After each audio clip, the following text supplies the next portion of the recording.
बिस्मिल्लाहिर्रहमानिर्रहीम। अस्सलाम वालेकुम सब दोस्त अहबाब को।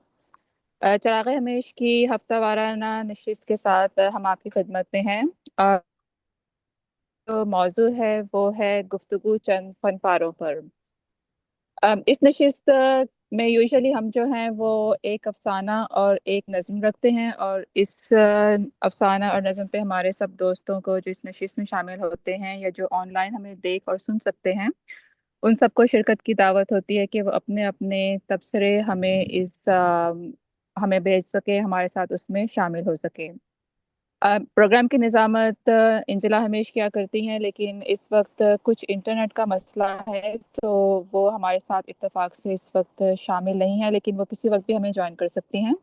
इस वक्त इसमें हमारे साथ राशिद जावेद साहब, आसिम जी हुसैन, मुकर्रम नज़ीर, नजमा मंसूर और हमारे साहिब सदर मोहतरम डॉक्टर औरंगज़ेब नियाज़ी हमारे साथ शामिल हैं।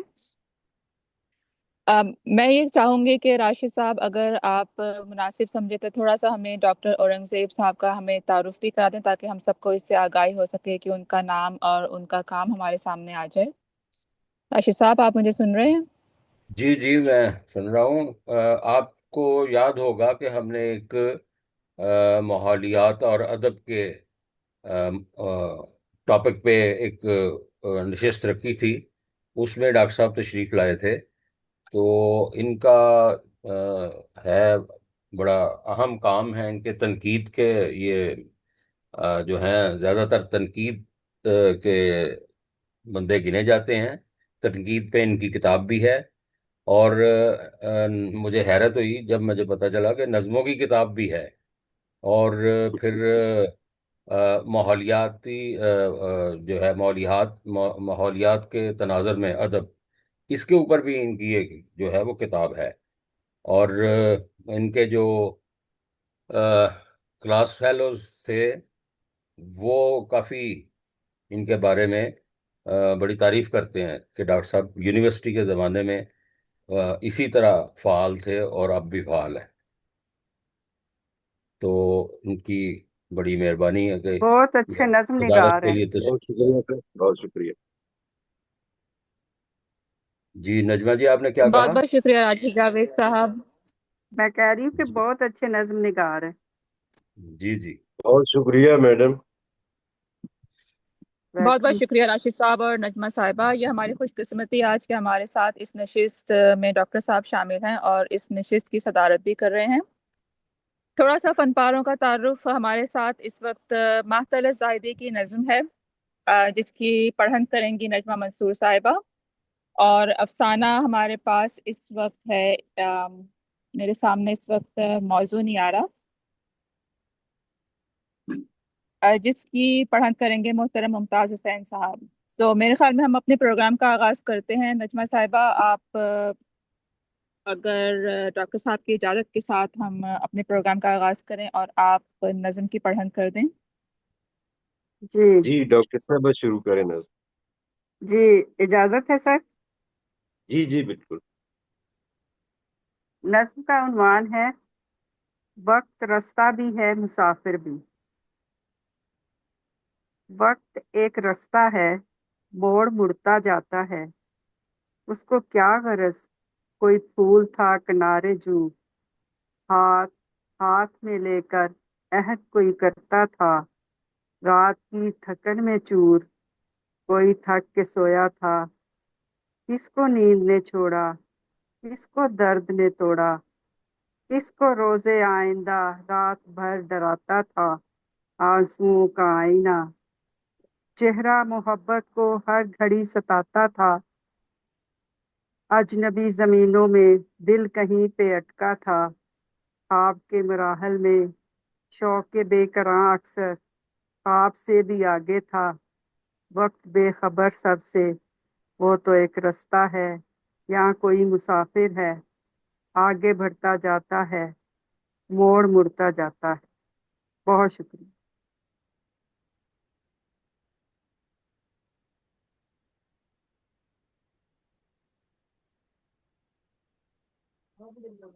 एंजिला, आप हमें सुन रही हैं? अगर आप हमें सुन रही हैं तो आप हमारे साथ शामिल हो जाइए।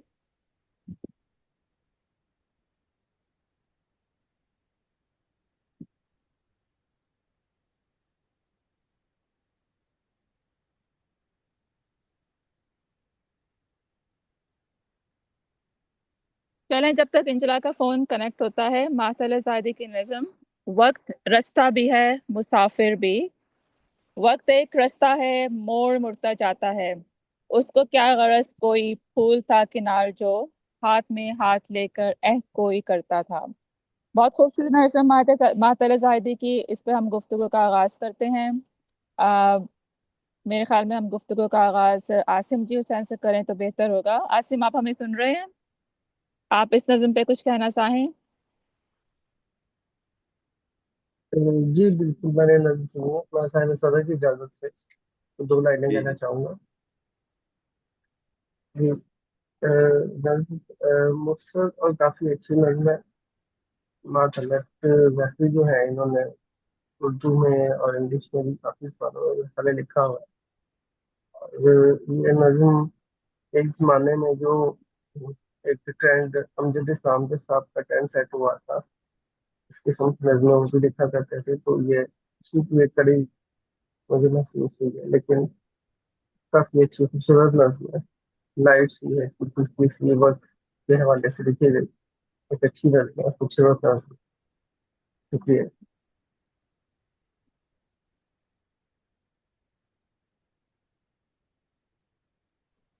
बहुत बहुत शुक्रिया आसिम जी हुसैन। नज़म वाकई बहुत खूबसूरत है और लफ्ज़ों का इस्तेमाल बहुत उम्दा किया गया है इसमें। अब मैं गुफ्तगू की गुजारिश करूंगी नजमा मंसूर साहिबा से। इन्होंने नज़म की पढ़न भी की है, तो नजमा साहिबा, आप इस नज़म पे कुछ कहना चाहेंगी? मरियम इरफान भी ज्वाइन कर गई हैं। जी जी, मैं बात करूंगी।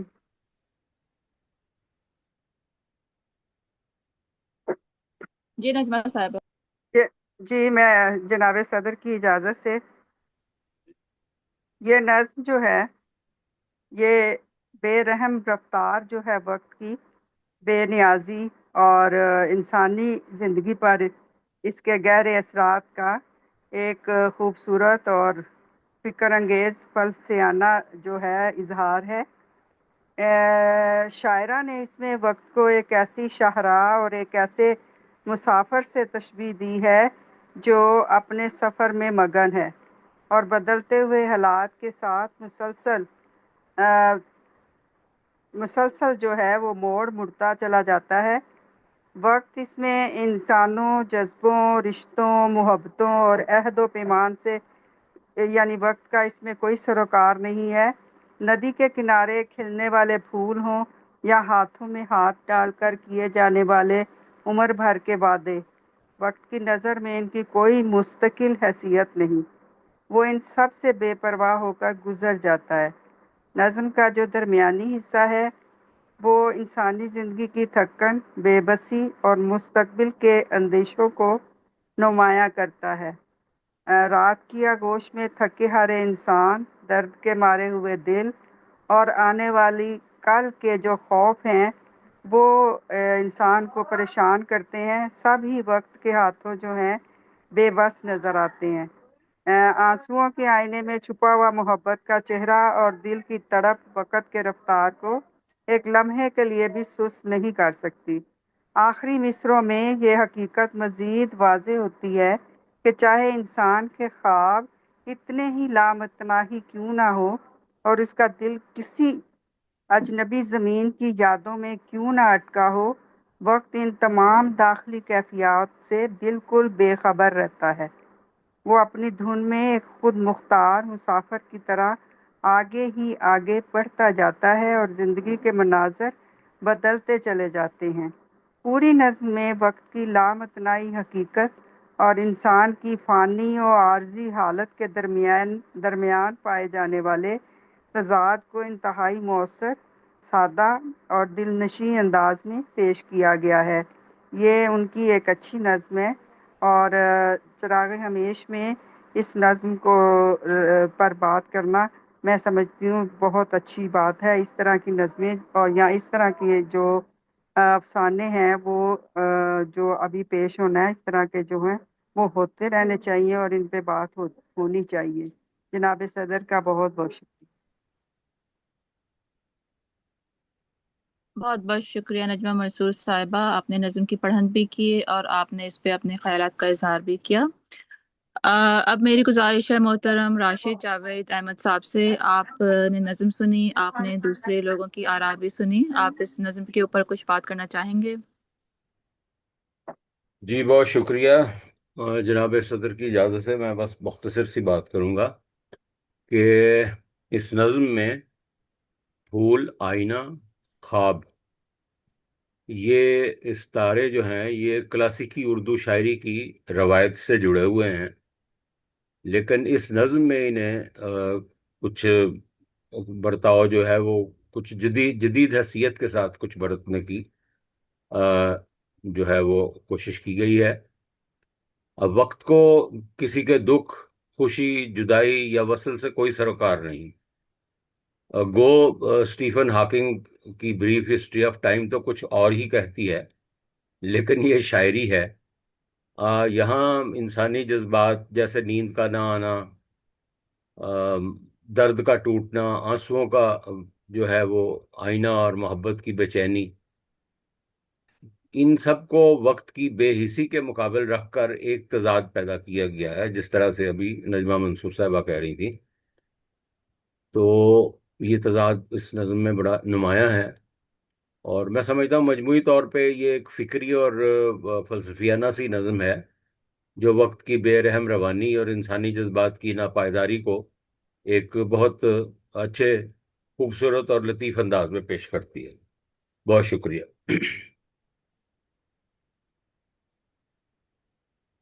बहुत बहुत शुक्रिया राशिद साहब, आपने इस नज़म के ऊपर एक बहुत अच्छा तबसरा हमारे सामने रखा और कुछ मुख्तलिफ पहलू भी हमारे सामने इस नज़म के रखे हैं। अब मेरी गुजारिश है मोहतरमा मरियम इरफान साहिबा से। मरियम, आप हमें सुन रही हैं? जी, अस्सलाम वालेकुम। वालेकुम सलाम। आपको नज़म पढ़ने का मौका मिला है, अगर आप इस नज़म के ऊपर कुछ कहना चाहें तो। हाँ जी, मैं जनाब सदर की इजाज़त से। अच्छा, ये बड़ी छोटी सी नज़्म है और इसको आप नसरी नज़्म कह सकते हैं कि एक ऐसे पैराई में है जिसमें दो अलामतों का इजहार हुआ है, एक वक्त है और एक मुसाफिर। वक्त का इस्तारा आप तब इस्तेमाल करते हैं जब आपने ज़मानी और मकानी अंदाज से किसी चीज़ के बारे में बयान करना हो, किसी चीज़ को बयान करना हो। तो जब शायरा कहती है कि वक्त रास्ता भी है, तो इस रास्ते से शायद वो दुनिया के रास्ते को इस्तेमाल करने का जो हुनर और फ़न इंसान के अंदर है, इंसान बचपन से बुढ़ापे तक का जो सफ़र तय करता है, वो जिस रास्ते पे चलता है, उस रास्ते को शायरा ने एक मुसाफिर की नज़र से देखते हुए कहा है कि वक्त एक ऐसा रास्ता है कि वो जैसे जैसे इंसान को जिस जिस जगह मोड़ता चला जाता है, इंसान को वैसे रास्ते पर अपने आप को ढालना पड़ता है। यानी बचपन से जवानी तक जाते जाते उसका अपने ऊपर कोई इख्तियार नहीं है, वो तय है, उसके बदनी तकाज़े भी तय हैं, उसकी रूह के तकाज़े भी तय हैं, और उसको मालूम है कि ये सफ़र जहाँ जहाँ मुड़ रहा है उसको वहीं मुड़ना पड़ेगा। फिर उसको क्या गरज, कोई फूल था किनारे जू, हाथ हाथ में लेकर अहद कोई करता था। अब यहाँ पर जो नज़्म का ट्रांस है वो बिल्कुल बदल गया है। यहाँ शायद वो जमालियाती अंदाज में शायद बताना चाह रही है कि फूल और अहद एक ऐसी रोमानवी दास्तान है जो दो लोगों के दरमियान राब्ता और पुल नहीं बनाती, बल्कि दो लोगों की ज़िंदगी को किसी न किसी तरह से बड़ी शाइस्तगी के साथ उस्तवार करती चली जाती है। रात की थकन में चूर, कोई थक के सोया था, किसको नींद ने छोड़ा, किसको दर्द ने तोड़ा। अब यहाँ पर नसरी पैराया ख़त्म हो जाता है। अब यहाँ पर एक ऐसे वजूद की दास्तान है, शायद आप उसको फेमिनिज़म कह लें या कह सकते हैं, या एक ऐसी औरत की दास्तान के जिसके वजूद पर जो थकन है वो उन रिश्तों की है, उनकी पामालियों की है जो उसके साथ साथ चल रहे हैं। नींद का जिस्म को छोड़ देना और दर्द का तोड़ देना से भी उस अजियत की तरफ इशारा हो रहा है जो सिर्फ जिस्मानी नहीं है बल्कि रूहानी है। किसको रोज़े आइंदा रात भर डराता था आंसुओं का आईना। आंसू آئینہ ہیں، اور یہ آنسو تب آئینہ بنتے ہیں جب آپ کو اپنے ماضی سے کوئی شکایت ہو، کوئی خلش ہو، کوئی رنجش ہو، کوئی ایسا فلسفہ ہو کہ جو آپ کو اپنے ماضی کی طرف سوچنے پہ مجبور کرتا ہے، اور چہرہ محبت کو ہر گھڑی ستاتا تھا۔ ساتھ ہی ہے کہ اجنبی زمینوں میں دل کہیں پہ اٹکا تھا، خواب کے مطلب نظم نے جس طرح درجے بدلے ہیں، اس سے وقت، راستہ اور مسافر تینوں کا تو تعین ہو جاتا ہے، لیکن یہ کوئی ایسی نظم نہیں ہے کہ جس کے بارے میں ہم اس کو کہیں کہ یہ بہت فکر انگیز یا یہ بہت آپ کو ہانٹ کر دینے والی یا جکڑ دینے والی نظم ہے۔ مجھے اس میں ایسا کوئی واقعہ یا کوئی ایسی چیز نظر نہیں آئی۔ اور پھر کہ اجنبی زمینوں میں دل کہیں پہ اٹکا تھا، غزل کے مصروں کی طرح بات کر کے وہ کہہ رہی ہیں کہ خواب کے مراحل میں شوقے بے کراں، یعنی یہ وہ رستہ ہے جو خواب اور وقت کے ساتھ ساتھ چل رہا ہے، بڑھتا جا رہا ہے، موڑ مڑتا جاتا ہے، اور اس کی کوئی انتہا نہیں ہے۔ تو میرا خیال ہے کہ شاعرہ صرف لفظوں کے ساتھ بات بنا سکی ہیں، جو ایک اندرونی، ایک واقعاتی جو حسن ہوتا ہے نظم کا، وہ اس میں مجھے نظر نہیں آیا۔ یہ لفظوں کا کھیل تو ہو سکتا ہے، لیکن جذبوں کا کھیل اس میں اس بری مطلب شدت کے ساتھ قائم نہیں ہے۔ بس میں اتنا ہی اس کو سمجھ سکی ہوں۔ شکریہ۔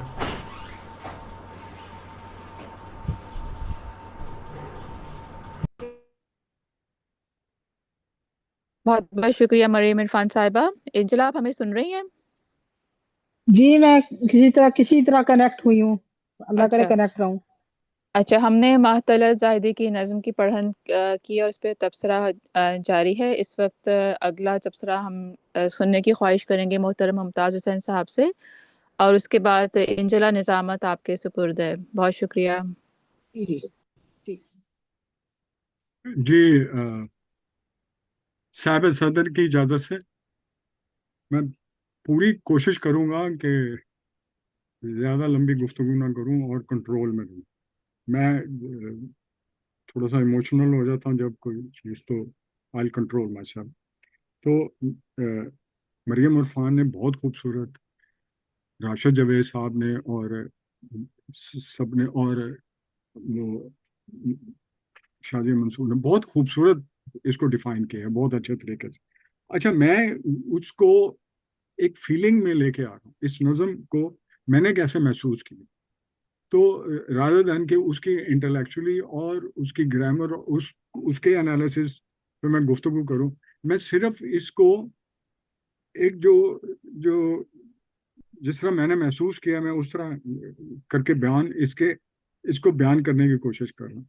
وہ یہ ہے کہ جو زندگی کی جو گاڑی ہے، زندگی کی جو بس ہے، زندگی کی بس کا جو ڈرائیور ہے وہ وقت ہے، اور وہ جس طرح بس چلاتا جا رہا ہے، اسی طرح وہ جو ڈرائیور جو ہے، جو کہ وقت ہے، وہ اس کے احساسات جو ہیں، اس کے جذبات کے اوپر اثر انداز ہو رہے ہیں، اور وہ جو فیل کر رہا ہے وہ اس کو اسی طرح ساتھ لے جا کے چل رہا ہے۔ میرا مطلب کہ شروع میں وقت ایک راستہ ہے، موڑ مڑتا ہے، میرا مطلب کہ وہ وقت جو ڈرائیور ہے اس نے ٹرن لیا، وہ ٹرن لے کے آگے جاتا ہے۔ اچھا، کوئی پھول ہاتھ میں لے کر عہد کرتا ہے۔ اچھا، اب وہ چلتے چلتے وہ تھک گیا، اب یہ اس کی فیلنگ جو ہے وہ اس کے اوپر جو ایفیکٹس ہوں گے، جو ہے، تو وہ تھک کے چور ہوا ہے۔ وہ اب بس چلاتے ہوئے، اب یہ دیکھیں، یہ کیفیت کو ٹرائنگ ٹو فیل، اس کو اپنے اوپر اگر آپ طاری کر کے اسے محسوس کرنے کی کوشش کریں کہ آپ ڈرائیور ہیں، آپ اپنی زندگی کی بس جو ہے نا وہ چلا رہی ہیں، اور وقت جو ہے وہ اس میں آپ اپنے آپ کو ٹرانسفارم کر لیں یا پرسونیفائی ٹائم کو کر کے اس کو فیل کریں، تو اب وہ چلاتے چلتے تھک کے آنکھیں جب بند ہو رہی ہوتی ہیں، اور نیند جو ہے، اور نیند اس کے جسم پہ حاوی ہو رہی ہے، اور وہ اس میں جو اس کو فیلنگ آ رہی ہے، تو اس کی جو یادداشت ہے، جس میں اس کے جو محبت کے جو ایلیمنٹس ہیں، جو اس نے وقت گزارے ہیں اس میں، اس اس میں اب وہ کھو گیا ہے.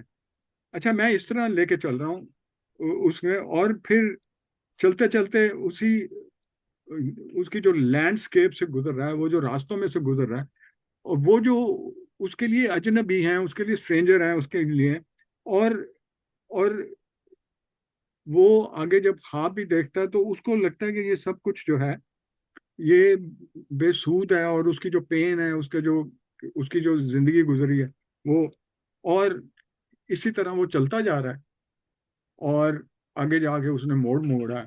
اور یہ نظم بالکل اسی طرح ہے کہ اگر کسی افسانے کو موڑ نہ ملے تو اس کا راستہ بدل کے اس کا کوئی اور اینڈ ڈھونڈ لیں. اس میں انہوں نے اختتام نہیں دیا، انہوں نے صرف ایک فیلنگ دی ہے، ایک راستہ دیا ہے، اور باقی کا کاری پہ چھوڑ دیا ہے. اگر وہ اس کا نتیجہ اخذ کرنا چاہتے ہیں تو کر لیں، نہیں کرنا چاہتے تو یہ ایک جو ہے نظم مسلسل ہے. ہو سکتا ہے اگلی نظم میں وہ کچھ اور لے آئیں یا کچھ کہہ دیں. تو میں I'm not going to be more critical about this one، کیونکہ آج ہماری گفتگو فن پاروں پر ہے. تو جس طرح مریم عرفان کے جو انالیسز ہیں اس سے وہ کروں گا. کوئی اس طرح نہیں ہے کہ آپ کو جھنجھوڑ دے. کئی نظمیں ہوتی ہیں آپ کو بھمبوڑ کے رکھ دیتی ہیں، لیکن یہ ایک ٹو فیل گڈ، ٹھیک ہے جی، اچھا سا احساس آپ کو ملتا ہے، آپ انجوائے کرتے ہیں، آپ کی جو ہے ایک آپ کے جو جذبات میں گنگناہٹ سی آ جاتی ہے. آپ جو ہے نا ایک انجوائے کرتے ہیں کچھ اس طرح کی بات سن کے، بات سوچ کے، بات کہہ کے. تو اس طرح کی ایک یہ نظم ہے. تو میں بس اتنا ہی کہوں گا. تھینک یو سو مچ. بہت بہت شکریہ ممتاز حسین صاحب، بہت شکریہ. پہلے تو معذرت کہ میں بہت زیادہ ڈسکنیکٹ رہی قیام میں، انٹرنیٹ کا بڑا سستا مسئلہ رہا، اس کے لیے بہت معذرت. مہاتما زاہدی کی نظم جس کی پڑھن نجمہ منصور صاحبہ نے کی، اور ابھی جیسا کہ میں مریم عرفان کو تھوڑا سا سن سکی اور ممتاز حسین صاحب کو نظم کے حوالے سے سنا. وقت رستہ بھی ہے، مسافر بھی. اچھا، جس وقت اور جس دور کی شاعرہ ہیں رہی ہیں، وقت تو نہیں کہنا چاہیے، جس دور کی شاعرہ رہی ہیں مہاتما زاہدی، اس میں ایک سادہ بیانیہ، ایک زندگی کو سیدھے طور پہ دیکھنا اور اس کو شاعری میں قلم بند کرنا، اس کو نظم کر دینا یا اس کو شعر میں کہہ دینا.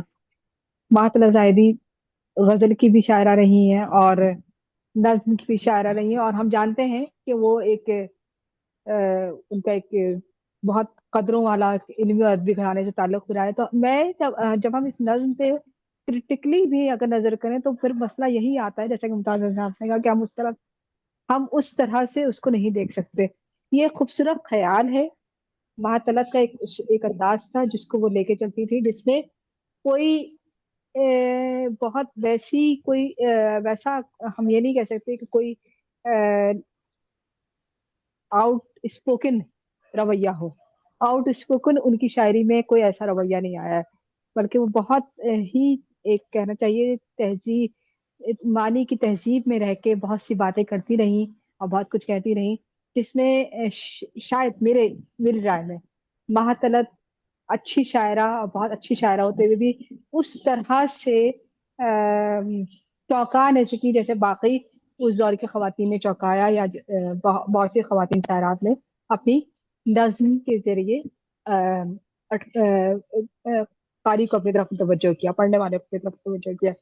بہرحال ہم اس نظم میں گفتگو کر رہے ہیں. راشد جاوید صاحب، آپ موجود ہیں؟ جی میں بات کر چکا ہوں.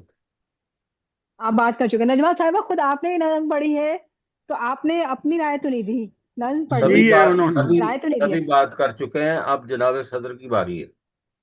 سب نے اچھا گفتگو کر ایسا لی. ہے. نجمہ صاحب نے بہت اچھی ارے گفتگو کی. آپ کافی دیر تو میں نے ڈسکنیکٹ رہی ہیں. ارے میں تو اتنی دیر کر دی میں نے. اوہو. جی جی جی. ڈاکٹر صاحب آپ سے درخواست ہے کہ اس بہت نظم بات شکریہ. کریں. السلام علیکم. میں سب سے پہلے تو چراغ ہمیش فورم کا شکر گزار ہوں کہ مجھے موقع دیا، کہ میں پہلے بھی موقع دیا تھا اور آج دوسری مرتبہ میں آپ کے فورم میں شریک ہو رہا ہوں. یہ آپ کا جو پیٹرن ہے یہ بھی قابل تعریف ہے کہ عموماً ہم اپنے معاصرین کی تازہ تخلیقات پر اس طرح کے اجلاسوں میں گفتگو کرتے ہیں، جہاں پہ ہمارے رفتگان یا گزرے ہوئے یا سینئرز جو ہیں تخلیقار، ان کی تخلیقات پر گفتگو کا موقع ہمیں مل رہا ہے۔ تو یہ جو نظم آج فورم میں پیش کی گئی ہے، معطلت زاہدی کی نظم، وقت راستہ بھی ہے مسافر بھی ہے، تو مجھے معلوم نہیں کہ ان کا اس نظم کا زمانہ تخلیق کیا ہے، اور اگر میں غلط نہیں ہوں تو میرا خیال ہے 2020 میں ان کا انتقال ہوا، اور اگر انہوں نے اس جی جی عمر کے آخری حصے میں اگر یہ نظم تخلیق کی ہے تو اسے ہم 21ویں صدی کی نظم کہہ سکتے ہیں۔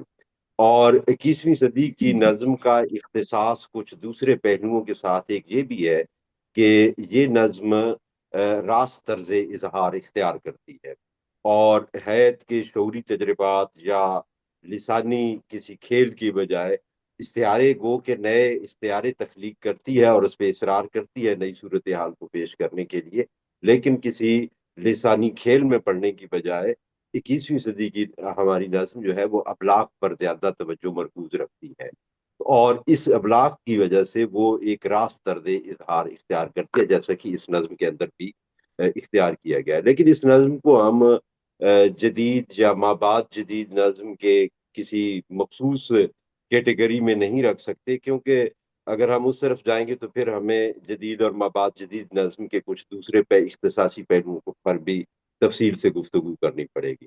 تو یہ نظم جو ہے، نظم اپنی پہلی قرات میں ایک خاص تاثر قائم کرتی ہے، اور وہی تاثر جو ہے وہ آخر تک اس کا قائم رہتا ہے۔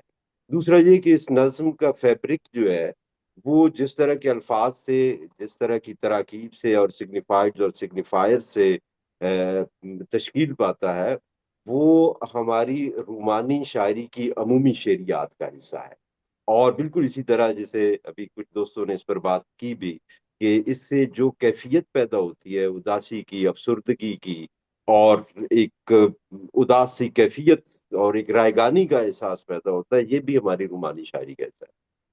پھر یہ جہاں پہ کچھ دوستوں نے جو بات کی وہ بالکل درست ہے، اور اس کی وجہ یہ ہے کہ اس نظم کے اندر، نظم کا عنوان بھی ایک تشبیہ ہے، وقت راستہ بھی ہے، مسافر میں سے استعارہ تو نہیں کہوں گا، یہ تشبیہ ہے، اور پوری نظم کے اندر جو ہے وہ ایک تمام نظم ہی ایک تشبیہ، جس میں وقت کو راستے سے اور مسافر سے، دو چیزوں سے الگ الگ تشبیہ دی گئی ہے۔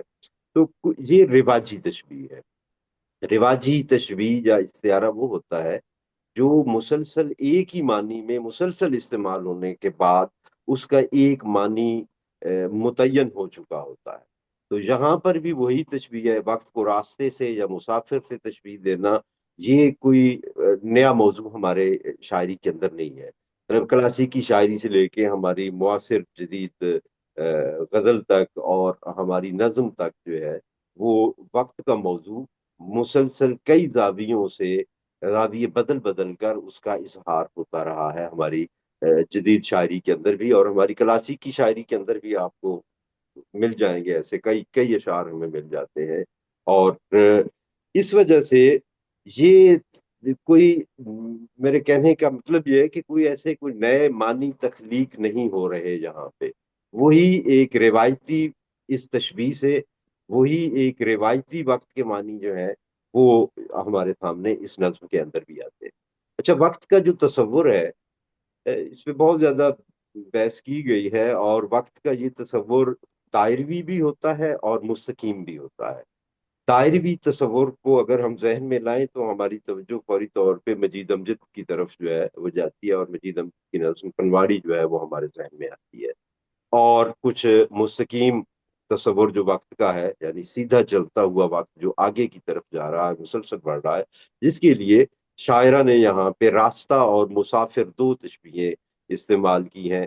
راستہ بھی سیدھا جاتا ہے، جس کے لیے انہوں نے موڑ مڑنا کہا ہے، لیکن یہ موڑ واپس دوبارہ نقطہ آغاز کی طرف آنے والا نہیں ہے، بلکہ عام طور پہ جو ہم راستہ دیکھتے ہیں، جس پہ ہم چل رہے ہوتے ہیں کسی سڑک پہ، راستے پہ، تو اس کے اندر کئی موڑ آتے ہیں، وہ دائیں بائیں ہوتا ہوا، لیکن بڑھتا وہ آگے کی طرف ہی ہے۔ اور مسافر کا تعلق بھی راستے سے ایک لازمی تعلق ہوتا ہے مسافر کا بھی، کہ مسافر چلتا ہی کسی نہ کسی راستے پر ہے، اور ہمیشہ مسافر نے بھی آگے کی طرف جانا ہوتا ہے۔ تو یہ وقت کا جو مستقیم تصور ہے، یہ فنا کو، وقت کی ہولناکی کو، اور خاص طور پہ وقت کی بے رحمی کو ظاہر کرتا ہے۔ اور اس کا اظہار بھی اس نظم کے اندر بھی ہوا ہے، بلکہ نظم کے ابتدائی مصرے جو ہیں ان کے اندر ہی ہمیں وقت کا یہ جو بے رحمانہ سلوک ہے اسی کا ایک اشارہ مل جاتا ہے۔ وقت ایک راستہ ہے، موڑ مڑتا جاتا ہے، اس کو کیا غرض کوئی پھول تھا کنارے جو، ہاتھ ہاتھ میں لے کر عہد کوئی کرتا تھا۔ یعنی وقت آگے کی طرف اگر جا رہا ہے تو وہ اس کو کسی جذبوں کی، کسی اور دوسری کسی ایسی دوسروں کی کیفیات کی، دوسروں کے احساسات کی، کوئی اس کو اس وقت کو رحم نہیں آتا۔ وقت اپنی چال چلتا ہے اور آگے کی طرف بڑھتا ہے۔ تو اس نظم کے اندر بس یہی ایک معنی تھے جو سامنے آتے ہیں۔ کوئی اس کے اندر زیادہ ابہام بھی نہیں ہے، کوئی زیادہ انوکھے استعارے یا تشبیہیں بھی نہیں ہیں، اس کے اندر کوئی ایسی الجھن نہیں ہے جو اس کی تفہیم میں ہمارے لیے رکاوٹ کا باعث بنتی ہو۔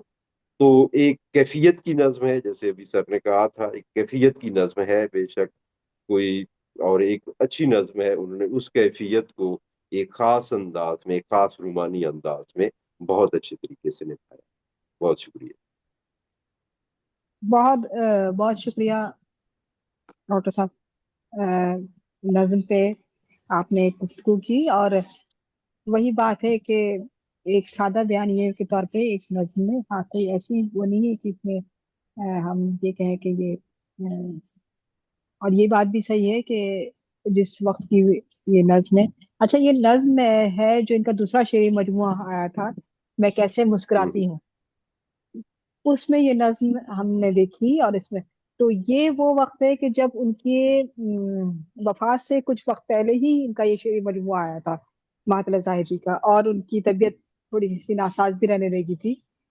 تو ہم یہ کہہ سکتے ہیں کہ یہ ان کے مطلب آخری وقتوں کی یہ نظم ہے۔ اور ٹھیک ہے، ہر شاعر کا ایک مزاج ہوتا ہے، وہ اسی کو لے کے چل رہا ہوتا ہے۔ ضروری نہیں ہے کہ وہ جو تبدیلیاں معاصر فکری اور ادبی منظرنامے ہاں پر بالکل تصور پذیر بالکل ہو رہی ہوتی ہیں، ہر شاعر ہی ان کو اسی کی تقلید کرے یا اس کو فالو کرے۔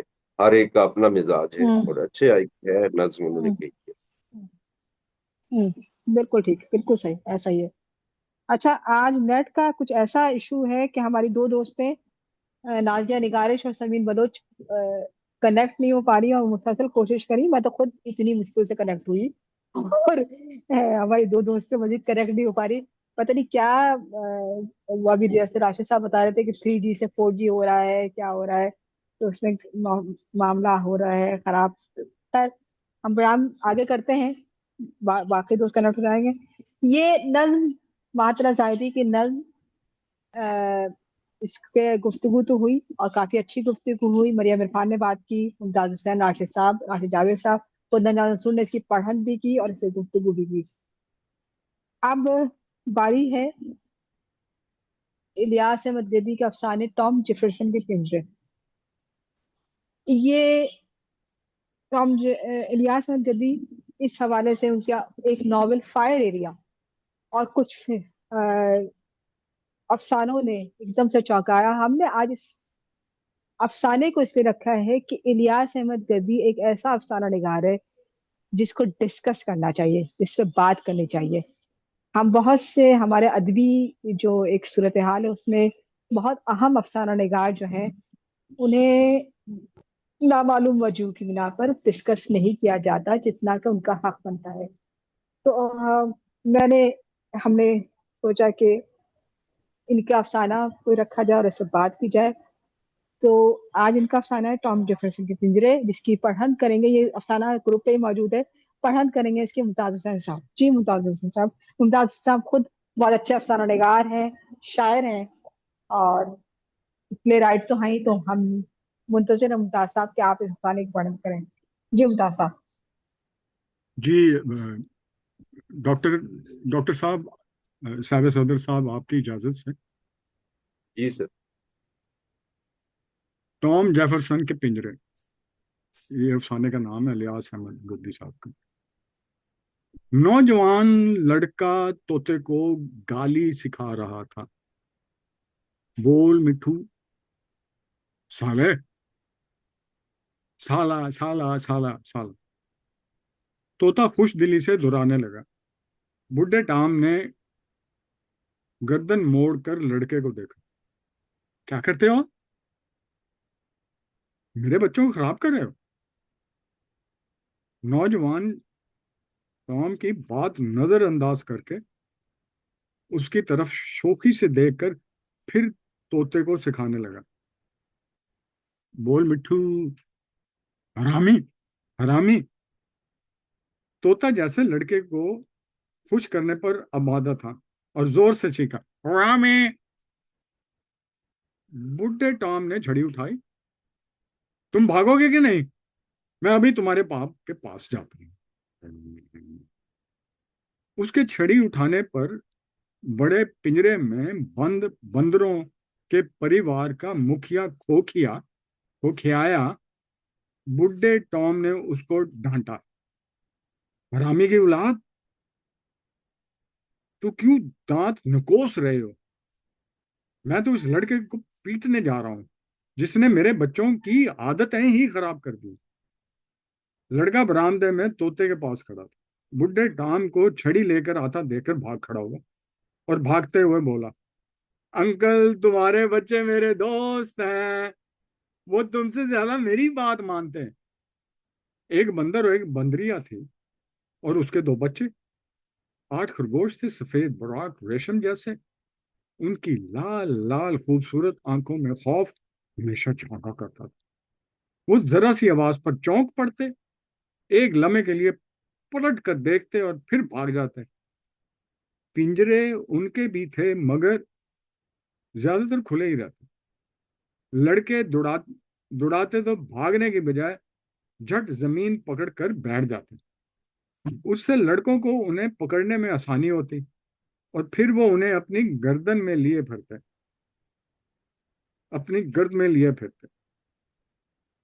پکڑتے پھر چھوڑ دیتے. کبھی کبھی بیٹھ کر اپنے جانگیوں پر رکھ کر ان کی پشت ہلاتے تو وہ اپنی خوبصورت آنکھوں کو بند کر کے آنند کی کسی دنیا میں کھو جاتے. عورتوں کو زیادہ دلچسپی بندروں سے تھی. وہ جب ایک دوسرے کی جوئیں نکال کر کھاتے تو عورتیں بہت ہنستی. کبھی کوئی زیادہ جرت مند عورت اپنا سر ان کے حوالے کر دیتی، نہایت مستعدی سے ان کی جوئیں نکالنا شروع کر دیتی. وہ عورت دینے کو تو اپنا سر دے دیتی مگر بے انتہا خائف رہتی، کیونکہ ایک بار ایک عورت نے سر دینے کے فوراً بعد ڈر سے سر ہٹانا چاہا تو بندر نے ایک تھپڑ جڑ دیا. دوسری عورتیں بندر کے غصے ہونے اور بندریا کے خوف کھانے سے کافی محظوظ ہوئیں. ان کا ایک خاندان میں مل کر رہنا بھی اچھا لگتا تھا.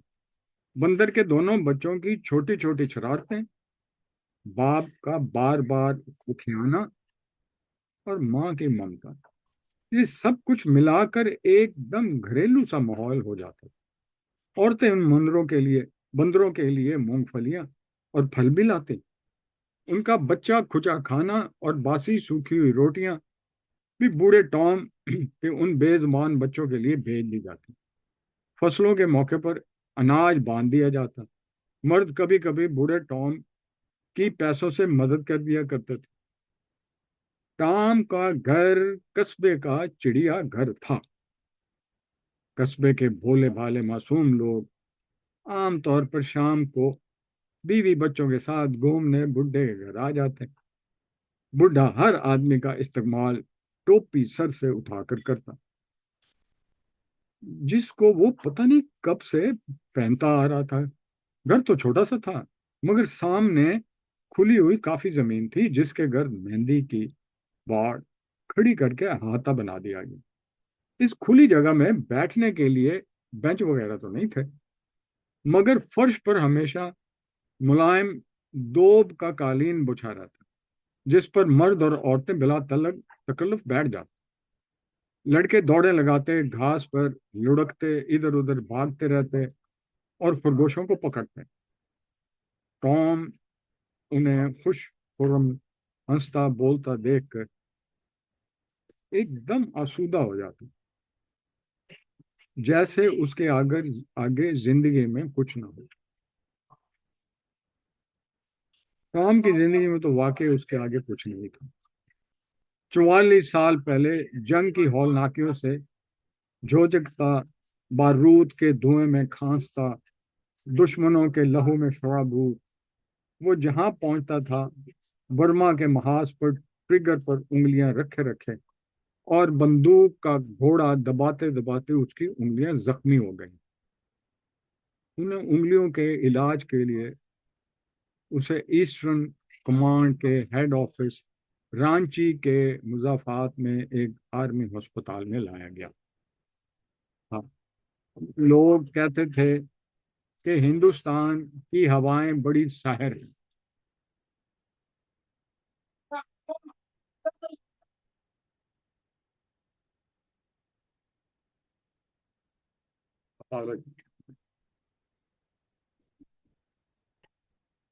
जिसकी जख्मी जिसकी उंगलियां जख्मी हो गई थी, उन्हें उंगलियों के इलाज के लिए उसे ईस्टर्न कमांड के हेड ऑफिस रांची के मुजाफात में एक आर्मी अस्पताल में लाया गया। लोग कहते हैं हिंदुस्तान की हवाएं बड़ी साहिर हैं, आदमी की मत मार देती। सब्जे से ढकी हुई वादी का जादू, बेहद पुरसकून नरम नरम जदा जिंदगी का जादू, भूले भाले मासूम बेरया आदमी, दासियों की चाहतों का जादू, वो कितने जादुओं से अपने आप को आजाद कर। सो वो बेबस हो गया, मोह में आ गया। जंग खत्म हो गई। अपनी 2 उंगलियां कटवा कर वो इंग्लैंड चला गया। जमाना बीत गया। उस वक्त के बच्चे जवान हो गए कि अचानक एक दिन वो अपना बोसीदा जंगी थैला पीठ पर लटकाए उसी वादी में लौट आया था। जंग उसने जेब जीत ली थी, मगर दिल हार गया था। एक छोटी सी पहाड़ी पर खड़े होकर उसने जंगलों से ढकी हुई बेपनाह हसीन वादी को देखा। हवाओं की आगोश में मचलती सब्जे की खुशबू को अपने अंदर उतर जाने दिया, और तब उसने जाना कि धुएं और बारूद की शामा को मजरूह कर देने वाली बू के अलावा भी कोई खुशबू है जो सिर्फ फेफड़ों तक महदूद नहीं रहती, बल्कि रगो पै में उतर जाती है, सरशार कर देती है और बताती है कि जिंदा रहने के लिए पुरशोर, तेज रफ्तार और ख्वाहिशों से पुर जिंदगी जरूरी नहीं है। अगर महात्मा बुद्ध को हम कहीं निर्वाण मिलता था तो उसे भी यही पहली बार जिंदगी गुजारने का मतलब समझ आया। कुछ लोगों का यह भी दावा है कि टॉम जेफरसन के माइक क्रैशन के पीछे दरअसल एक काली लड़की थी। जिन दिनों वो आर्मी अस्पताल में जेर इलाज था, उसकी मुलाकात एक आदमी बासी लड़के से होती थी और वो स्वीपर थी।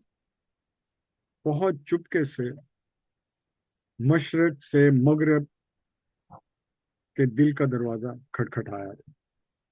मेरे पास यहीं तक है, पता नहीं ये मुकम्मल है या इससे आगे और भी है। हेलो,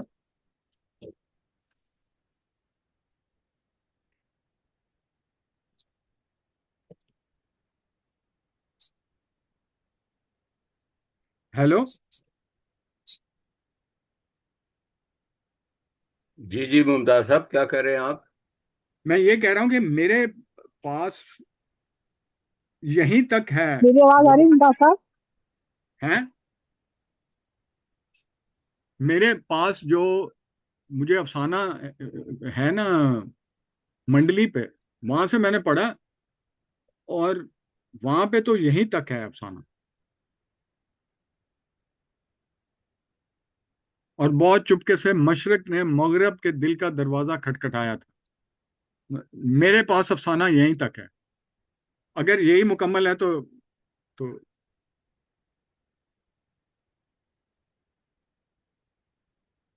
ये अब कहाँ पे है ये? हम्म, नहीं, इसकी आखिरी लाइन तो ये है कि अब ये कहना मुश्किल है कि टॉम जेफरसन ने इन पिंजरों के पट खोल दिए थे या खुद जानवर ही निकल भागे थे। ये है आखिरी लाइन। मेरे पास जो आखिरी लाइन है वो वो अस्पताल की स्वीपर थी और बहुत चुपके से मशरक ने मगरब के दिल का दरवाजा खटखटाया था। मेरे पास यहाँ तक है। जो मंडली पर भी वही है, और तख्लीकी फोरम पर भी वो जो है ना, हमारा जो फोरम,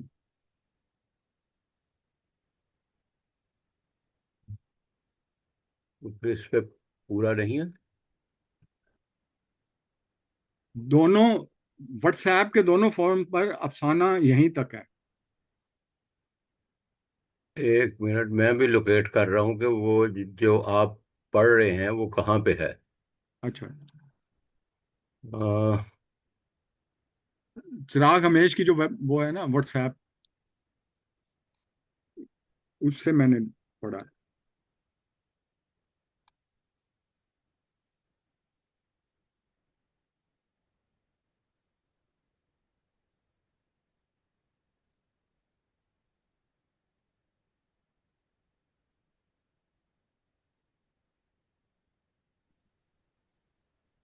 क्या मेरी आवाज आ रही है? जी जी, आ रही है आपकी आवाज। मुमताज साहब कह रहे हैं कि अफसाना पूरा नहीं उन तक पहुंचा।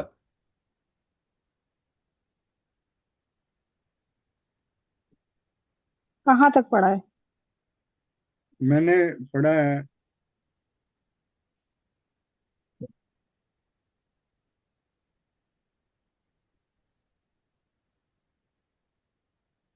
कहाँ तक पढ़ा है मुमताज साहब? मैंने मैंने पढ़ा है वो अस्पताल की स्वीपर थी और बहुत चुपके से मशरक ने मगरब के दिल का दरवाजा खटखटाया था। यहाँ तक चिराग हमेश की और मंडली की वेब जो व्हाट्सएप है उस पे यहाँ तक है। अच्छा ठीक है, मैं देख लेती हूँ।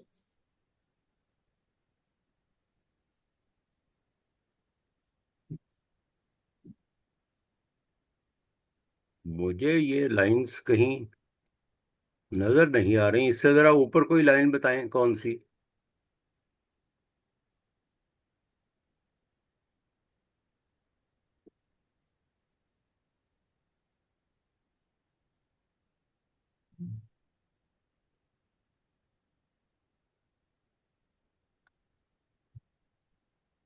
मैं एक काम करती हूँ, अगर हम्म। मैं कनेक्ट रह जाऊं तो क्या मैं ये अफसाना पढ़ लूं?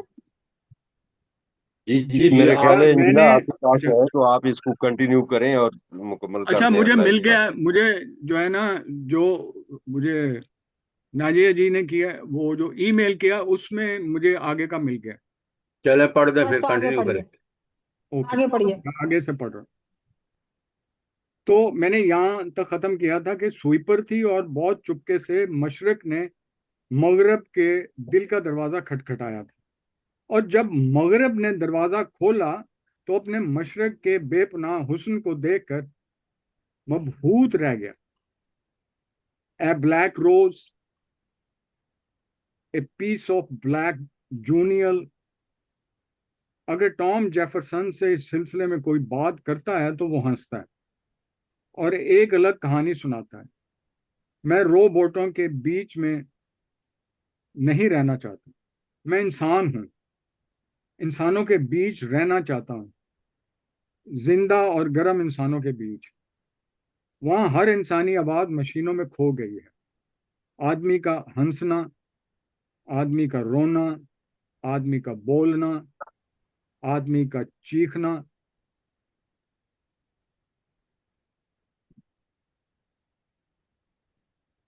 सब मशीनों के शोर में गायब हो गए। सारे इंसानी रिश्ते टूट कर बिखर गए। सर्द बेहिस मशीनों की तरह जिस लम्स की लिज्जत से महरूम हो गए। आदमी सिर्फ अपनी पहचान ही नहीं खोया, वो अपना वजूद खो रहा, एक रोबोट की तरह जी रहा है, एक रोबोट की तरह। उस कस्बे में उसकी बात समझने वाला कोई नहीं है, इसलिए लोग उसको झग्गी समझते थे।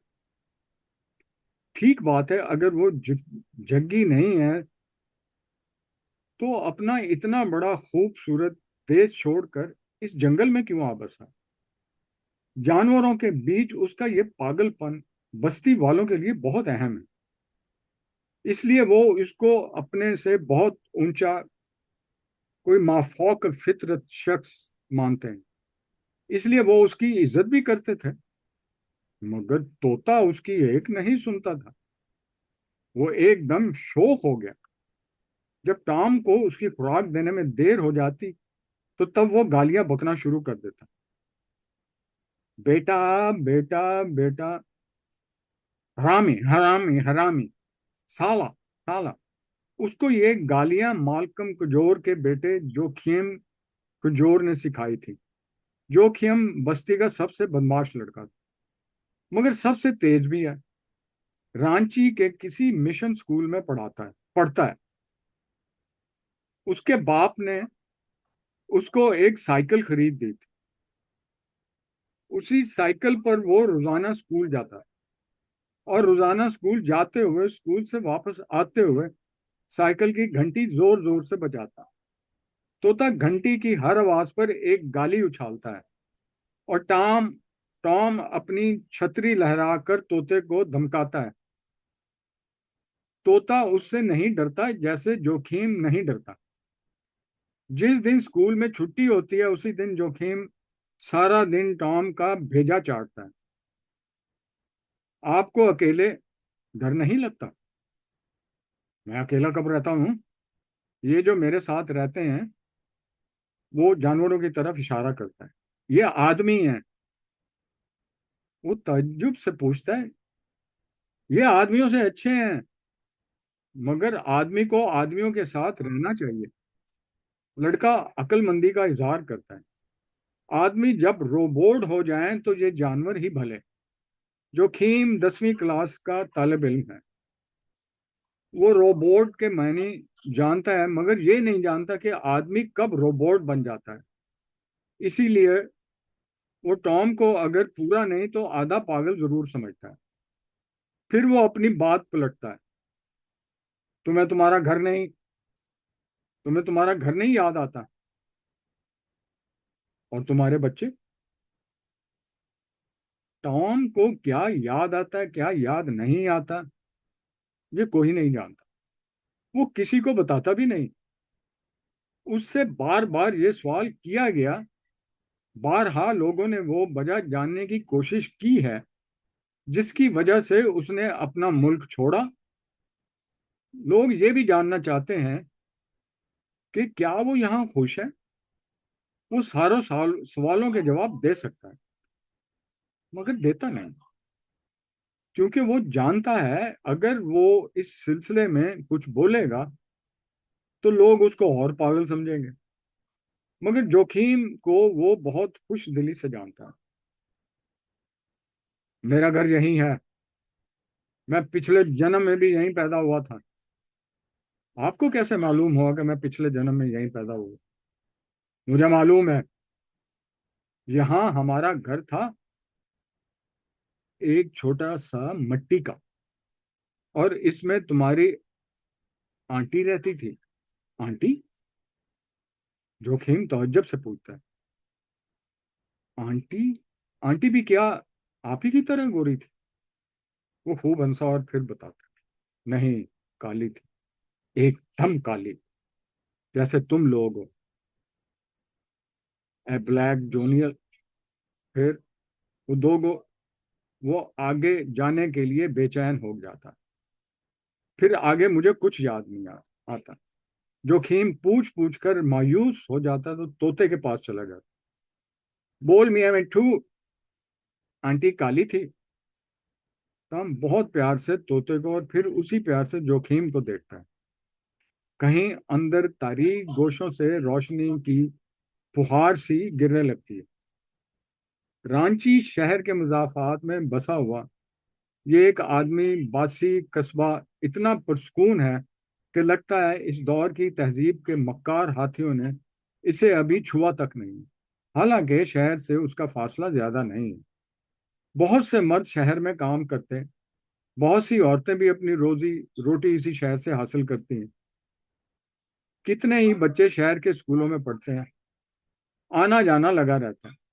कभी कभी कैथोलिक चर्च के पादरी भी वाज देने आ जाते हैं, मगर जैसे हर मौज चढ़ती जाती है उतर जाती है, ना कुछ दे जाती है ना कुछ ले जाती है, सब कुछ वैसे का वैसा ही रहता है।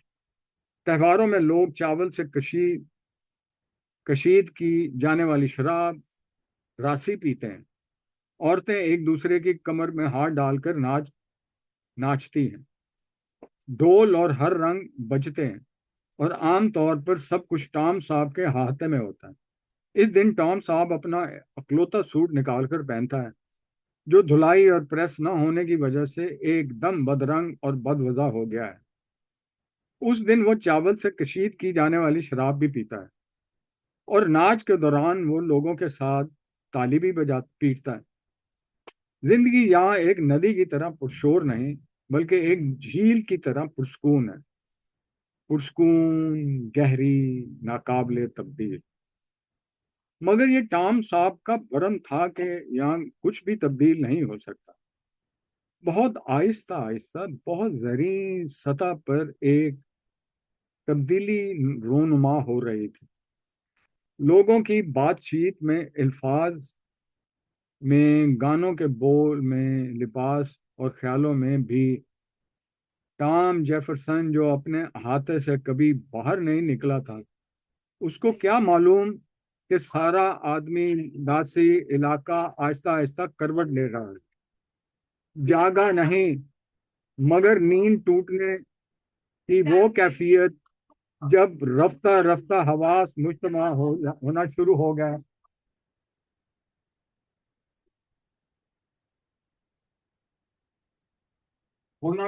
गया। आई अपोलोजाइज। जेफरसन उस दिन हवा जिस दिन कस्बे से शहर का काम करने गई थी, लड़कियों को अगवा कर लिया गया था। जब अंधेरा होने के बाद भी लड़कियां वापस नहीं आती तो गांव में बेचैनी फैल गई। लोग जो अंधेरा गहराने के फौरन बाद अपने घरों में बंद हो जाने के आदी थे, बाहर जगह जगह दूध चार चार की टोलियों में जमा होकर बातें करने लगे। फिर नौजवानों की एक टोली शहर पता लगाने के लिए भेजी गई। सारी रात बस्ती में कोई नहीं सोया। सुबह को मालूम हुआ कि 3 लड़कियों में से एक का कत्ल हो गया है। 2 लड़कियां बेहोश पाई गईं। डॉक्टरी जांच के मुताबिक इन तीनों के साथ कई आदमियों ने रेप किया था। रेप करने वाले कौन थे, इसका भी एक हद तक पता चल गया। ये शहर के कुछ ऐसे बाअसर लोग थे जिन पर हाथ डालने में पुलिस आनाकानी कर रही थी। ऐसी कोशिश की जा रही थी कि मामले को रफा दफा कर दिया जाए। कॉलेज के आदमी बासी लड़कों ने थाने का घेरा कर लिया और मुश्तइल होकर पत्थर बरसाने लगे। जवाब में पुलिस ने लाठीचार्ज किया, जिनमें कई लड़कों को चोटें आईं। ये सारी खबरें बस्ती वालों के लिए इंतहाई हैरत अंगेज थी। पहले तो किसी की समझ में ना आया, फिर जैसे धीरे धीरे आग सुलगने लगी तो धुआं उठने लगा, गर्मी बढ़ने लगी, लोगों के दिलो दिमाग दहकने लगे। साइकिलें कस्बे से शहर और शहर से कस्बे दौड़ने लगी। दूसरे दिन सारा रांची शहर बंद हो गया। बंद का ऐलान झारखंड स्टूडेंट फेडरेशन ने किया था। यह तय हुआ कि उस दिन कस्बे से एक जुलूस निकाल कर रांची डिप्टी कमिश्नर के इजलास में एहतजाज के लिए जाया जाए। सुबह से आसपास के देहातों से, बल्कि दूर दराज की बस्तियों से پیدل اور ریل گاڑیوں میں لوگ آنا شروع ہوئے۔ جنگل کے انتہائی اندرونی علاقوں سے بھی لوگ پہنچے تھے۔ شانوں پر کمان سجائے، پیچھے پشت پر ٹنگے بانس کے ترکش کے تیروں کا گچھا لیے ڈھول بجاتے، نکارے پیٹتے دوپہر سے پہلے ساری بستی اجنبی لوگوں کی بھیڑ میں بھر گئی تھی۔ کہیں ذرا سی جگہ نہیں بچی تھی۔ ٹام جیفرسن کا احاطہ کھچا کھچ بھر گیا تھا۔ پھر جیپوں اور کرائے کی ٹیکسیوں پر لیڈروں کی آمد شروع ہوئی۔ نعروں کی گرج سے سارا ارض و سما بھر گیا۔ جھارکھنڈ راج زندہ باد، زندہ باد، خون کا بدلہ خون سے لیں گے، میناروں کو پھانسی دو، پھانسی دو، ہتھیاروں کو پھانسی دو، پھانسی دو۔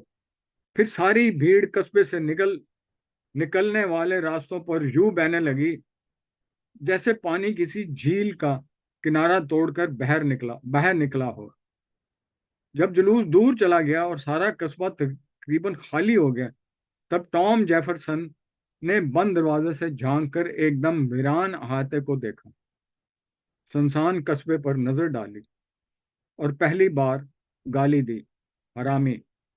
طوطا زور زور سے چیخنے لگا، حرامی، حرامی، حرامی۔ بندر تیز آواز میں کھوکھیا۔ اس کے بچوں نے بھی دانت نکوسے۔ ٹام کو سال کے بعد پہلی بار غصہ آیا۔ اس نے چھتری اٹھائی اور سچ مچ بندروں پر برسانے لگا۔ بندر جو اس فن کے ماہر تھے، ہر روز وار بچا جاتے۔ جب وہ تھک کر پسینے پسین ہو جاتا تو اس نے چھڑی پھینک دی۔ سالے حرام زادے، طوطا چلانے لگا، ساولے، ساولے، ساولے۔ ٹام اس کی طرف لپکا، آج بھی تمہاری گردن مروڑ دوں گا۔ طوطا سہم کر پنجرے کے آخری سرے میں سمٹ گیا۔ وہ برآمدے سے نیچے اترا۔ احاطے میں بہت سی غیر ضروری چیزیں پڑی تھیں، پکوڑیاں کھا کر پھینکے گئے پتے، پاؤ روٹی کا رنگین ریپر، سگریٹ کا ایک آدھا خالی پیکٹ، اینٹیں اور چھوٹے پتھر تھے جن کو لوگوں نے بیٹھنے کے لیے استعمال کیا تھا، روندی ہوئی گھاس اور ایک خاموش پراسرار سناٹا، اور وہ لٹا سا کھڑا تھا۔ برسوں بیت گئے اسی طرح کے ہنگامے میں۔ قصبے کی آہستہ خرام زندگی اچانک اتنی تیز ہو گئی کہ رفتار کی رو میں آس پاس کی چیزیں دکھائی بھی نہ دیتی۔ ایسی ہی قریب کی چیزوں میں ٹام جیفرسن کا احاطہ بھی تھا۔ اب اسے احاطے میں محفلیں نہیں جمتی تھیں۔ عورتیں اور بچوں کی ٹوملیاں اب اتوار کے دن بھی ان جانوروں کے ساتھ چہلے کرنے نہ آئیں۔ عورتوں نے بچے ہوئے کھانے اور مردوں نے وقتاً فوقتاً کی جانے والی مالی مدد بھی بند کر دی تھی۔ اب انہیں پارٹی کے لیے طرح طرح کے چندے دینے پڑتے تھے۔ جو کھیم کھجور کو ایک دم اچانک خیال آیا کہ اس کا ٹام جیفرسن کے پاس چلنا چاہیے۔ اس کو شہر میں ایک لاٹھی چارج میں چوٹ لگی تھی۔ پاؤں کی ہڈی ٹوٹی تو نہیں تھی، مگر چوٹ نے اس کو ہفتوں کے لیے بیکار کر دیا تھا۔ انہی بیکاری کے دنوں میں ایک دن وہ چھڑی ٹیکتا ہوا ٹام کے احاطے میں جا پہنچا۔ اس کو یہ دیکھ کر افسوس سا ہوا کہ احاطے کی رونق ہی ختم ہو گئی ہے۔ اس نے سب سے پہلے طوطے کا پنجرا ہلایا، بول مٹھو حرامی۔ طوطا کچھ بولنے کی بجائے ایک طرف کو سمٹ گیا اور خائف نظروں سے اس کی طرف دیکھنے لگا۔ اس کو بڑی حیرت ہوئی۔ پھر اس نے بندروں اور خرگوشوں کے پنجروں پر نظر کی تو وہ چونک گیا۔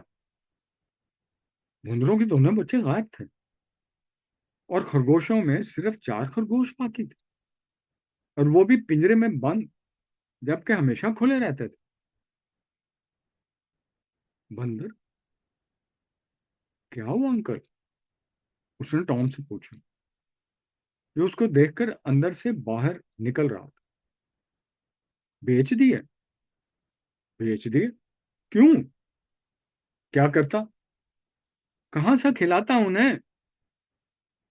लोगों ने यहाँ आना बंद कर दिया, कोई पैसों की मदद ही नहीं करता। उन लोगों को उनके साथ कोई दिलचस्पी नहीं रह गई। अब वो लीडरी करते हैं, नारे लगाते हैं, बंधुओं का आहों का कि जगह जाम, मुजाहरे और एहतजाज। वो छोटा नागपुर की आजादी लेंगे, झारखंड। टॉम जेफरसन के अल्फाज नहीं, लहजे में कुछ और था, हकारत या कोई ऐसी चीज जिसने जो खेम को बुरा अफरूदख्ता कर दिया था। शायद वो उलझ पड़ा, मगर जब वो बड़ा हो गया था तो कॉलेज में पढ़ता था। तारीख को किताबों ने उसकी उम्र हजारों साल लंबी कर दी थी। चुनाचा वो खुश दिली से बोला, आजादी, ये लफ्ज तो हमने छोटा नागपुर के जंगली दरख्तों के एक एक पत्ते पर लिख दिया था। ये नाम जेफरसन की नीली आंखें एकदम छोटी हो गई, होंठ खिंच गए। उसने ऐसे पूछा जैसे इंग्लैंड हिंदुस्तान से पूछ रहा हो, तुम आजादी का खिताब जानते हो? जोखिम ने मुस्कुराकर जवाब दिया, हम आजादी का मतलब जानता हूं या नहीं जानता हूं, मगर गुलामी का मतलब जरूर जानते हैं। उनकी तरह उसने पिंजरों के जानवरों की तरफ इशारा किया। ये गुलाम हैं, हम बरसों से मुख्तलिफ खतरात से बचाते हुए इनकी परवरिश कर रहा हूं। ये तो मेरे बच्चे हैं। जोखिम हंस दिया। इस तरह के जुमले तारीख में बार बार दोहराए गए। मेरी प्रजा, मेरी रियाया, मेरी औलाद। मगर इन सब के पीछे हमेशा एक जज्बा हुक्मरानी पोशीदा रहा, या फिर खौफ। सब कुछ त्याग कर जंगल में आप बसने वाले संत भी इस जज्बे को ज़हनों से निकाल न सके। तुम्हारा मतलब है? हाँ, वही मतलब है मेरा। थोड़ी देर के लिए एक दिल आजार खामोशी छा गई। जो खेम उठा, जाने की इजाजत चाही और जाते जाते पलट कर बोला, जब तोते बोलना छोड़ दें, बंदर खोखियाना बंद कर दें, खरगोश भागना, तो समझना चाहिए उसने अपना जुमला अधूरा छोड़ दिया और छड़ी के सहारे लंगड़ाता हुआ कदम कदम चलकर अहाते के बाहर हो गया। 4 दिनों के बाद यह खबर जंगल की आग की तरह फैल गई कि टॉम जेफरसन मर गया है। जोखिम वहां लंगड़ाता हुआ पहुंचा। उससे पहले बहुत से लोग वहां पहुंच चुके थे। टॉम जेफरसन की लाश को फर्श से उठाकर उसकी नीम घात पर लिटा दिया गया। उसकी आंखें फटी हुई थी और मुंह खुला हुआ था। जोखिम को यह देखकर हैरत हुई कि टॉम जेफरसन के पिंजरों के सारे पट खुले थे और सारे जानवर गायब थे। अब यह कहना मुश्किल है कि टॉम जेफरसन ने उन पिंजरों के पट खोल दिए थे या खुद जानवर खुद ही निकल भागे थे। खत्म शो। टॉम जेफरसन के मुझे बहुत शुक्रिया मुमताज हुसैन साहब। Ilyas thank you. अहमद गद्दी का अफसाना आपने पढ़ा, की पढ़न की बहुत खूब। आजादी से पहले हिंदुस्तान कैसा था और क्या क्या ख्वाब, कैसे कैसे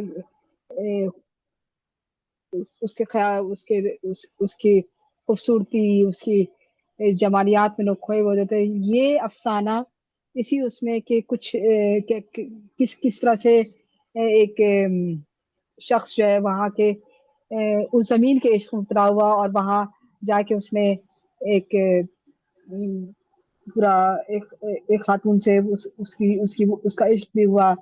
फिर उसी उसमें बहुत अरसे बाद वो वापस आया, बहुत अरसे बाद वो वापस आया और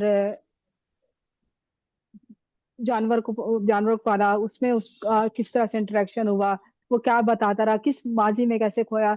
लेकिन ये जो सियासत जिसने पूरी दुनिया को लपेट में लिया, फिर बड़े सगीर को लपेट में लिया, इसने किस तरह से जमालियात को नुकसान पहुंचाया, नेचर को नुकसान पहुंचाया, इंसानी ख्वाब को तबाह किया, बर्बाद किया, ये अफसाना इस पर बेस करता है। अफसाने के अख्ताम कि वो अब कोई नहीं बता सकता कि वो परिंदे खुद चले गए थे या उन्हें उड़ा दिया गया था, या क्या हालात हुए, खास करके कि वो खरगोश को क्या खाता। पैसे ही नहीं थे, वो जो आते थे शौक दर शौक, वो अपनी माशियात के उसमें लग गए। ये सारा अफसाना उस पे है। इस अफसाने पे गुफ्तगू करते हैं। मैं बल्कि सबसे पहले मुमताज हुसैन साहब से ही दरख्वास्त करूंगी कि अफसाने की आपने पढ़न की, आप गुफ्तगू भी करें उस अफसाने पे।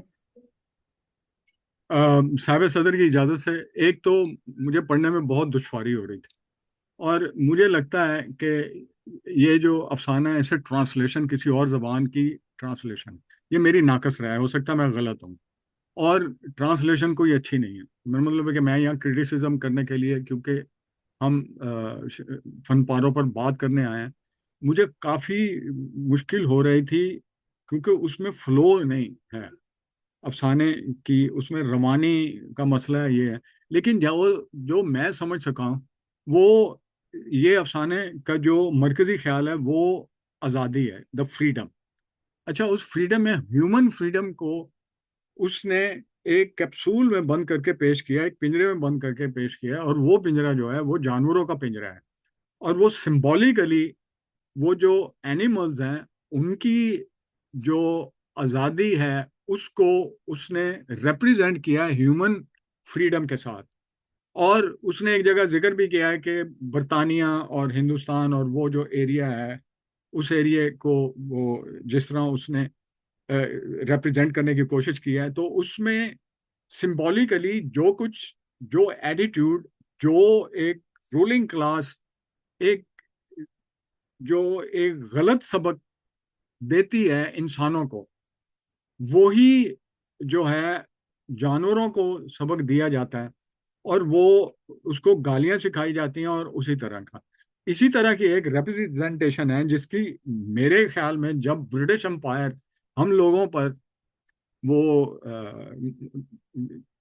हाकिम थी, हम स्लेव्स की तरह वहां थे, तो उनके उनके जो कारिंदे थे, उनको ट्रेनिंग देने के लिए यहाँ पे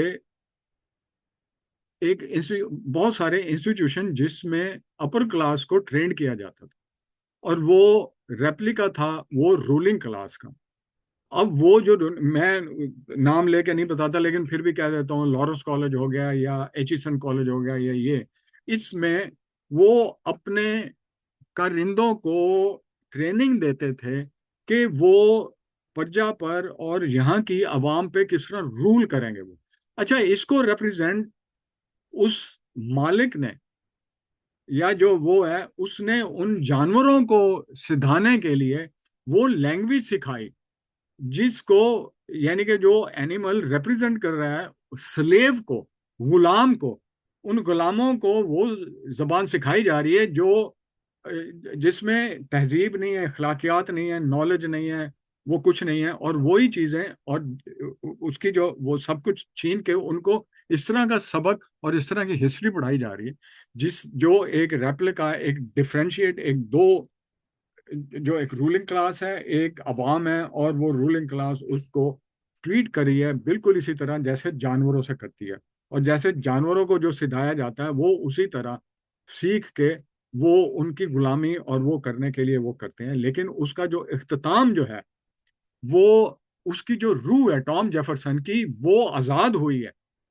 उसके जिस्म को छोड़ के वो उसकी रूह ने फ्रीडम हासिल किया, और वही फ्रीडम उसने सिंबॉलिकली उन पिंजरों को दे के गया है। अब जिसके ऊपर उसने, जो राइटर है, उसने ये छोड़ दिया है कि उन्होंने खुद ब खुद जानवरों ने वो आज़ादी हासिल की है, या टॉम जेफरसन ने वो दरवाजे खोल दिए थे जिसकी वजह से उसने परिंदों को आज़ाद कर दिया। अब दिस इज एक मैनी खेज, एक बहुत ही इस्तारी इस्तारे पे बेस करता हुआ ये अफसाना है, और मरकजी ख्याल बहुत खूबसूरत है। अगर इसकी ओरिजिनल जबान अंग्रेजी होती या कोई और जबान होती तो इस अफसाने का बहुत मजा आता। ट्रांसलेशन, सॉरी टू से, अच्छी नहीं हुई उसमें रवानी नहीं है। और मुझे लगता है कि बाज अल्फाज जो हैं वो बकायदा डिक्शनरी में से लेके वो वैसे के वैसे चेप दिए हैं, जो कभी फारसी के मुश्किल अल्फाज थे, कभी किसी और जबान के थे। तो उसमें ही थोड़ा सा ये जो रवानी में मुझे दिक्कत महसूस हुई। उसका ख्याल जबरदस्त है, उसका आइडिया, उसका जो नुक्ता इंजमाद है वो बहुत खूबसूरत है, लेकिन उसके गिर्द जो इंसिडेंट जोड़े गए हैं वो कुछ तवालत पकड़ गए हैं। मुझे यूं लग रहा था कि इसका जो मिजाज है इस अफसाने का, वो इसका मिजाज अफसाने का नहीं है, नावल का है। और अननेसेसरी डिटेल बहुत ज्यादा है, और जुजियात निगारी अननेसेसरी हैं, वो उसको रिप्रेजेंट नहीं कर रही मरकजी ख्याल को। तो मैं इतना ही कहूँगा। Thank you so much Sabir साहब। ठीक है, शुक्रिया मुमताज हुसैन साहब, बहुत शुक्रिया। अच्छा, ये ऐसा तो शायद नहीं है, बल्कि नहीं है कि ये ट्रांसलेशन है अफसाने की, ये उनका अपना मतलब उनका लिखा हुआ अफसाना है, उन्होंने ट्रांसलेट तो नहीं किया है। बहरहाल अगर नहीं, हो ऐसा है सकता है तो मैं फिर गलत हूँ, मैंने अपना आइडिया दिया है, हो सकता है आई एम रॉन्ग। हाँ। जी, हाँ। अफसाने का तो उस दौर के हिसाब से भी देखा जा रहा है, और इसकी जो जबान बयान, जैसे मुमताज साहब ने कहा कि रवानी नहीं है इसमें, इसीलिए इनको ऐसा, ये बड़ी वैसी बात है कि एक ओरिजिनल अफसाना भी उसमें रवानी महसूस नहीं हो रही, ऐसा लगता है जैसे कोई ट्रांसलेशन सी है। और ये एक अफसाने के जो रवानी है उसकी, उसको कैसे बढ़ता गया है, उस पर एक मुमताज हुसैन साहब ने नुकता उठाया है। आसिम जी हुसैन, आपने हाथ रेस किया, आप बताइए। जी, मैंने पढ़ा था तो थोड़ा बहुत मैंने इस पे लिखा था सारे। मैं जी जी। साहिब सदर की इजाज़त से कुछ वो पेश करना चाह रहा हूँ। मैंने असल में इलियास साहब को पहले तो अफसाना पढ़ा नहीं, चारे से बेचने वाले से मेरा उनसे तारुफ हुआ तो मुझे बहुत अच्छा लगा। इलियास अहमद गद्दी का अफसाना टॉम जेफरसन के पिंजरे नौआबादियाती जहनीत और इंसानी आज़ादी के बाहमी टकराव की एक गहरी अलामती दास्तान है मेरे नज़दीक। कहानी का मरकजी किरदार जो एक बुरा आदमी है टॉम, बज़ाहिर मशीनी दुनिया से फरार होकर एक आदिवासी कस्बे में अपनी पनाह हासिल करता है। वो उसके कस्बे के पुरसकून माहौल में और वहाँ पर जो जानवर है उनमें वो पनाह हासिल करता है। और लेकिन इसके बावजूद वो इन बेज़ुबान जानवरों को पिंजरे में रखकर उन्हें अपने बच्चे समझता है, जो कि दरअसल मोहब्बत के लिबादे में छुपे उसके कॉलोनियलिज्म वाले एक आका वाले जज्बा हुक्मरानी की अक्कासी करते हैं। क्योंकि अफसाना मुकम्मल ये कॉलोनियलिज्म को उन्होंने इलियास अहमद बद्दू साहब ने एक उसको एक अलामती तरीके से बयान किया है। कस्बे के लोग भी तवील अरसे तक इस जमूद और ज़हनी गुलामी का शिकार रहते हैं और टॉम के इस छोटे से चिड़ियाघर को अपनी तफरीह का मरकज बनाए रखते हैं। लेकिन जोखिम खजूर का किरदार नई नस्ल के सियासी बेदारी, तालीम और फिक्री शौक के नुमाइंदे के तौर पर सामने आता है। जब शहर में आदिवासी लड़कियों के साथ जुल्म होता है तो सदियों से खामोश उस मुआशरे की झील नुमा जिंदगी में एक बड़ा पत्थर ऐसे महसूस होता है कि किसी ने फेंक दिया है और एक तूफान बर्पा हो जाता है।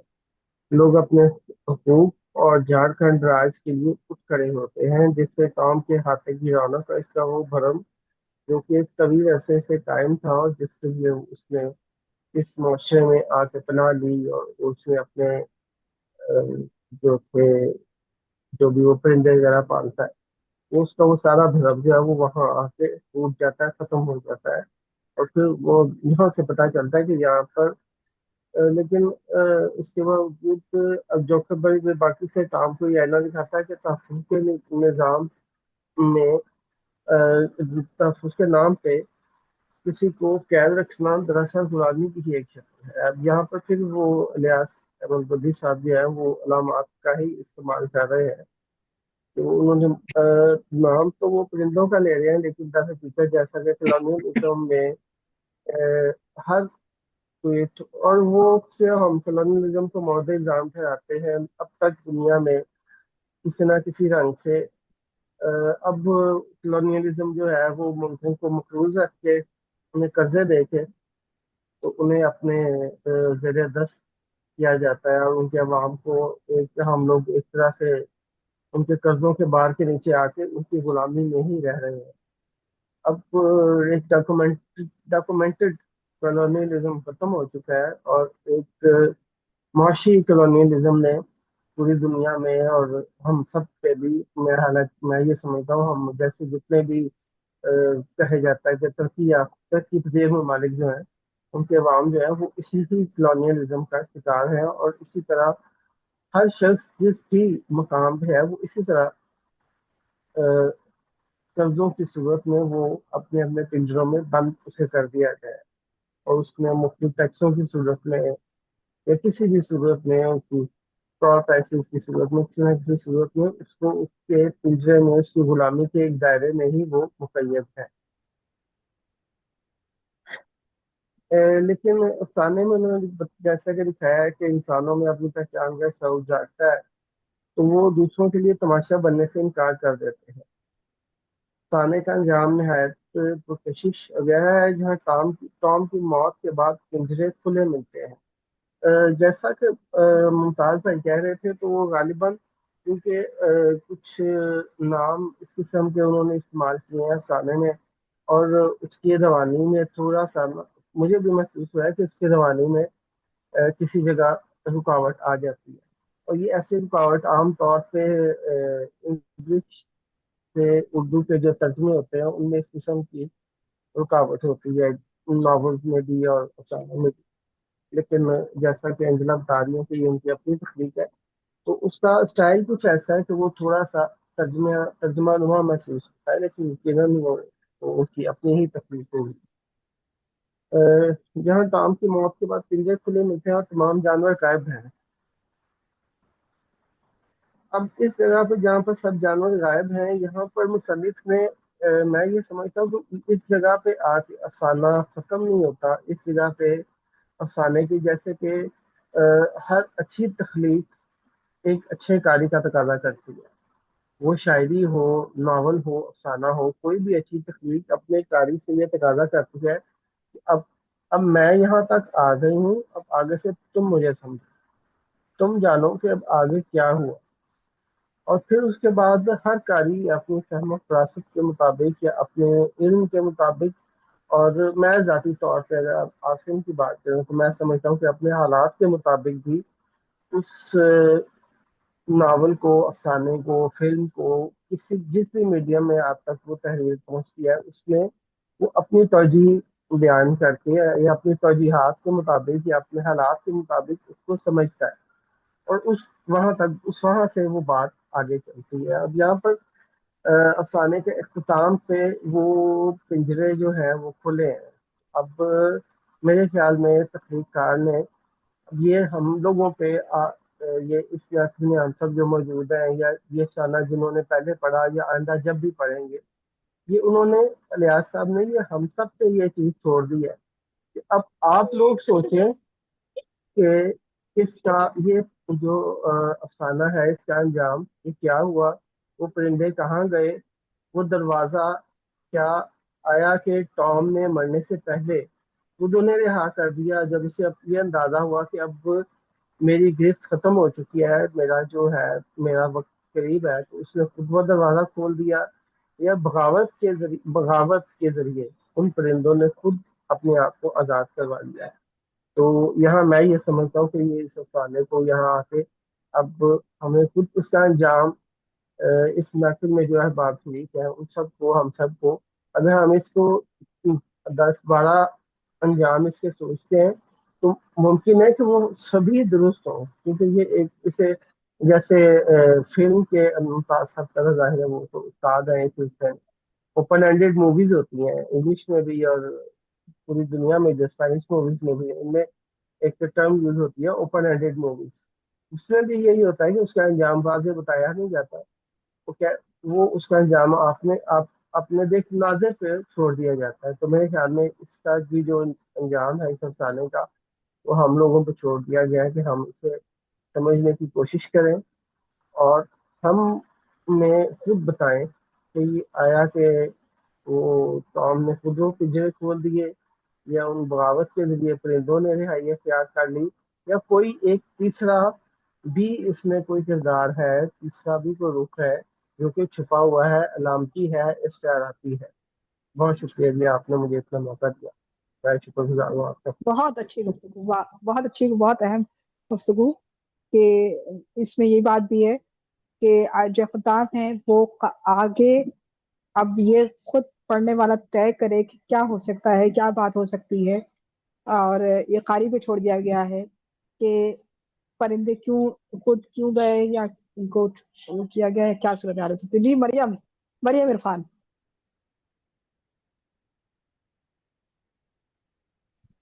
जी, जनाब सदर की इजाज़त से। अच्छा, ये एक दो चीज़ें जो मेरे जहन में आई। सबसे पहले तो ये कि मुमताज़ साहब ने जिस असलूब की बात की है, मैं उनकी बात को ऑन करूँगी। उन्होंने कहा कि ये अगर तर्जुमा, यानी उनको एहसास हुआ कि शायद ये तर्जुमा है और तर्जुमे के जो नकाइस हैं वो इस अफसाने के अंदर पाए जाते हैं। मुझे ऐसा लगता है कि ये, और बाकी लोगों ने भी कहा कि तर्जुमा नहीं है, यानी ये वाकई तर्जुमा नहीं है, ये अफसाना निगार का अपना असलूब है। अब उनके इस असलूब से हम मुत्तफिक नहीं हो सकते, मतलब उनका हम इनकार कर सकते हैं, हम उसमें बहस कर सकते हैं। तो उससे ये मालूम होता है कि जो अफसाना निगार की अपनी राइटिंग है, अपनी स्किल्स हैं, वो उसमें नज़र आ रही हैं। जो कारी के लिए एक अचंभे की बात है कि आगाज़ से लगता है कि वो कहना क्या चाह रहे हैं, उसका मकसद क्या है। उन्वान बहुत कैची है, उन्वान सुन के, देख के, पढ़ के लगता है कि शायद किसी ऐसे शख्स की विपता है या कोई बहुत ही ट्रेजेडी है, इससे भी बढ़कर कोई ट्रेजेडी होगी। लेकिन इलियास अहमद साहब का एक अफसाना मैंने, और मेरी नज़रों से एक बार गुजरा था, अबॉर्शन नाम था शायद उसका, और वो अलामती तौर पे एक बड़ी खूबसूरत कहानी थी। उसमें और इसमें ज़मीन आसमान का फ़र्क है। तो ये तो तय कर लिया जाए कि इलियास अहमद गद्दी साहब जो हैं, उनका असलूब कोई बहुत बेहतरीन या उसमें शुमार नहीं होता, एक नॉर्मल कहानीकार हैं। और फिर ये झारखंड के रहने वाले थे, यानी वहाँ की पैदाइश हैं। तो जो इलाके का तासुर इंसान के अंदर आ जाता है, शायद उसको बयान करते हुए जो वो ज़ोर लगाना चाह रहे थे वो उनसे लगा नहीं, और कहानी रफ्ता रफ्ता चलते चलते एक ऐसे मंतकी अंजाम पर जाकर ठहरती है जहां आपको मानना पड़ता है कि गुलामी और आज़ादी में कितना फ़र्क है। बेसिक पॉइंट ही ये है जो वो देना चाह रहे हैं। फिर दरमियान में लड़कियों का जिक्र आया। झारखंड की जो तारीख है, अगर आप उसको निकाल कर देखें तो आपको पता चलेगा कि वो भी जो छोटे तबके के लोग हैं, आदिवासी हैं, उनके जो हकूक सल्ब कर लिए गए, ये उसकी कहानी है। तो अफसाना निगार ने अपने इर्द गिर्द के माहौल से जो चीज़ें इक्तसाब की, उनको जोड़ा और एक कहानी बना दी। एक तरफ बरतानवी साम्राज्यत है, दूसरी तरफ जो है वो एक हिंदुस्तानी का किरदार है। अब यहाँ पर आप देखें कि उन्होंने ये बड़ी टेक्निक चलाई कि बरतानवी साम्राज्य फौजी जो है वो वापस आ रहा है, वो वापस आके उस इलाके में बैठता है। यानी एक बॉलीवुड की फिल्म है कि वो वहाँ से आके एक जगह बैठ गया है, और वहाँ पर उसने जानवरों और परिंदों, और जानवर और परिंदे भी कौन से हैं, तोता जो बोली सीखता है, और खरगोश जो ज़मीन को खोद कर घर बनाता है, यानी ज़मीन को खोदना उसका मशगला है, बंदर जो नकाली करता है। उसने जानवर और परिंदे भी ऐसे चुने। फिर वो जो एक हीरो किरदार है जोखिम, और वो शुरू में शरारती है और एंड पे उसको एहसास होता है कि आज़ादी और ग़ुलामी में फ़र्क क्या है। ये वो पिन पॉइंट है जो अफसाना निगार देना चाह रहा था। यहाँ पर शायद वो बताना चाह रहे हैं कि वो जो ज़ोर लगाते रहे और हमारी सरजमीन पे जिन्होंने कब्ज़ा किए रखा, ये उनके लिए शायद वो अपनी तरफ से एक चोट का इंतज़ाम किया है या अपनी ज़हनी तस्कीन पहुंचाई है अपने आप को, अपने ज़हन को, अपने दिमाग को, कि हम पे तसल्लुत जमाने वाले ये नहीं जानते कि ग़ुलामी किसको कहते हैं, ग़ुलामी चीज़ क्या है। उसने परिंदों को आज़ाद किया, मैं तो अशोर हूँ, जोखिम ने आज़ाद किया, वो खुद कैसे हो सकते थे। यानी उसने परिंदों को आज़ाद करके बताया कि तुम एक डिक्टेटर थे, बेशक तुम नेचर से प्यार करते हो, बेशक तुम परिंदों को मोहब्बत करते हो, लेकिन तुम वो गुलामी की रातों का हिसाब नहीं दे सकते जो हमने काटी हैं। तो एक नौ आबादियाती ज़िक्र अभी हुआ कि नौ आबादियाती मसाइल पे जो अफसाने लिखे गए, जैसे कृष्ण चंद्र ने अफसाने लिखे, मंटू के यहाँ ये रवैया बहुत पाया जाता है। फिर इसके अलावा हसन मंज़र, अब करीब के लोगों में हमें हसन मंज़र जैसे लोग नज़र आते हैं। तो वो जो जबर और तसल्लुत का पहलू था, उसको उन्होंने बड़े एक स्मूथली, एक बड़े आम फहम से अंदाज में बयान किया है। लेकिन इसमें एक वही हीरो है, एक विलन है और एक आज़ादी की तहरीक है। अगर इसको फिल्म जैसे इसको पढ़ा गया, उसका हक अदा हुआ। मैं तो वो लफ्ज़ों और उसमें ही रही कि जैसे वो पुकारते रहे साला साला, और जैसे वो लफ्ज़ों के साथ खेलते रहे। तो शायद इतना तो वो लिखने वाले ने वो नहीं किया होगा जितना पढ़ने वाले ने उसको अप्रोच किया, और एक सादा से मफहूम को, एक सादा से पैराए को इलियास अहमद साहब ने बयान करते हुए कोई बहुत बड़ा तीर नहीं मारा, लेकिन इतना तीर तो ज़रूर है कि जो बताता है कि बरतानवी राज और हिंदुस्तान के दरमियान रहने वालों के दरमियान जो बगावत थी वो क्या थी, और इस बगावत के नतीजे में छोटी ज़ात वालों को, छोटे लोगों को क्या क्या खमियाजे भुगतना पड़े। और झारखंड को अभी 2000 या शायद 2001 में अलग से सूबा बनाया गया है, उससे पहले वो अपनी तहरीकें ही चलाते रहे हैं।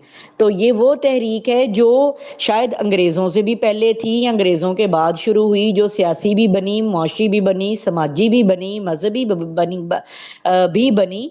और उन तमाम चीज़ों के अंदर रहते हुए, यानी सिर्फ गोरे ने ही आके हुकूमत नहीं की, काले ने भी काले के ऊपर हुकूमत की। तो वो उन चीज़ों को बड़े लाइटली अंदाज में अफसाना निगार ने बयान किया है। और ये उस ज़माने में जब मंटू भी लिख रहे थे, जब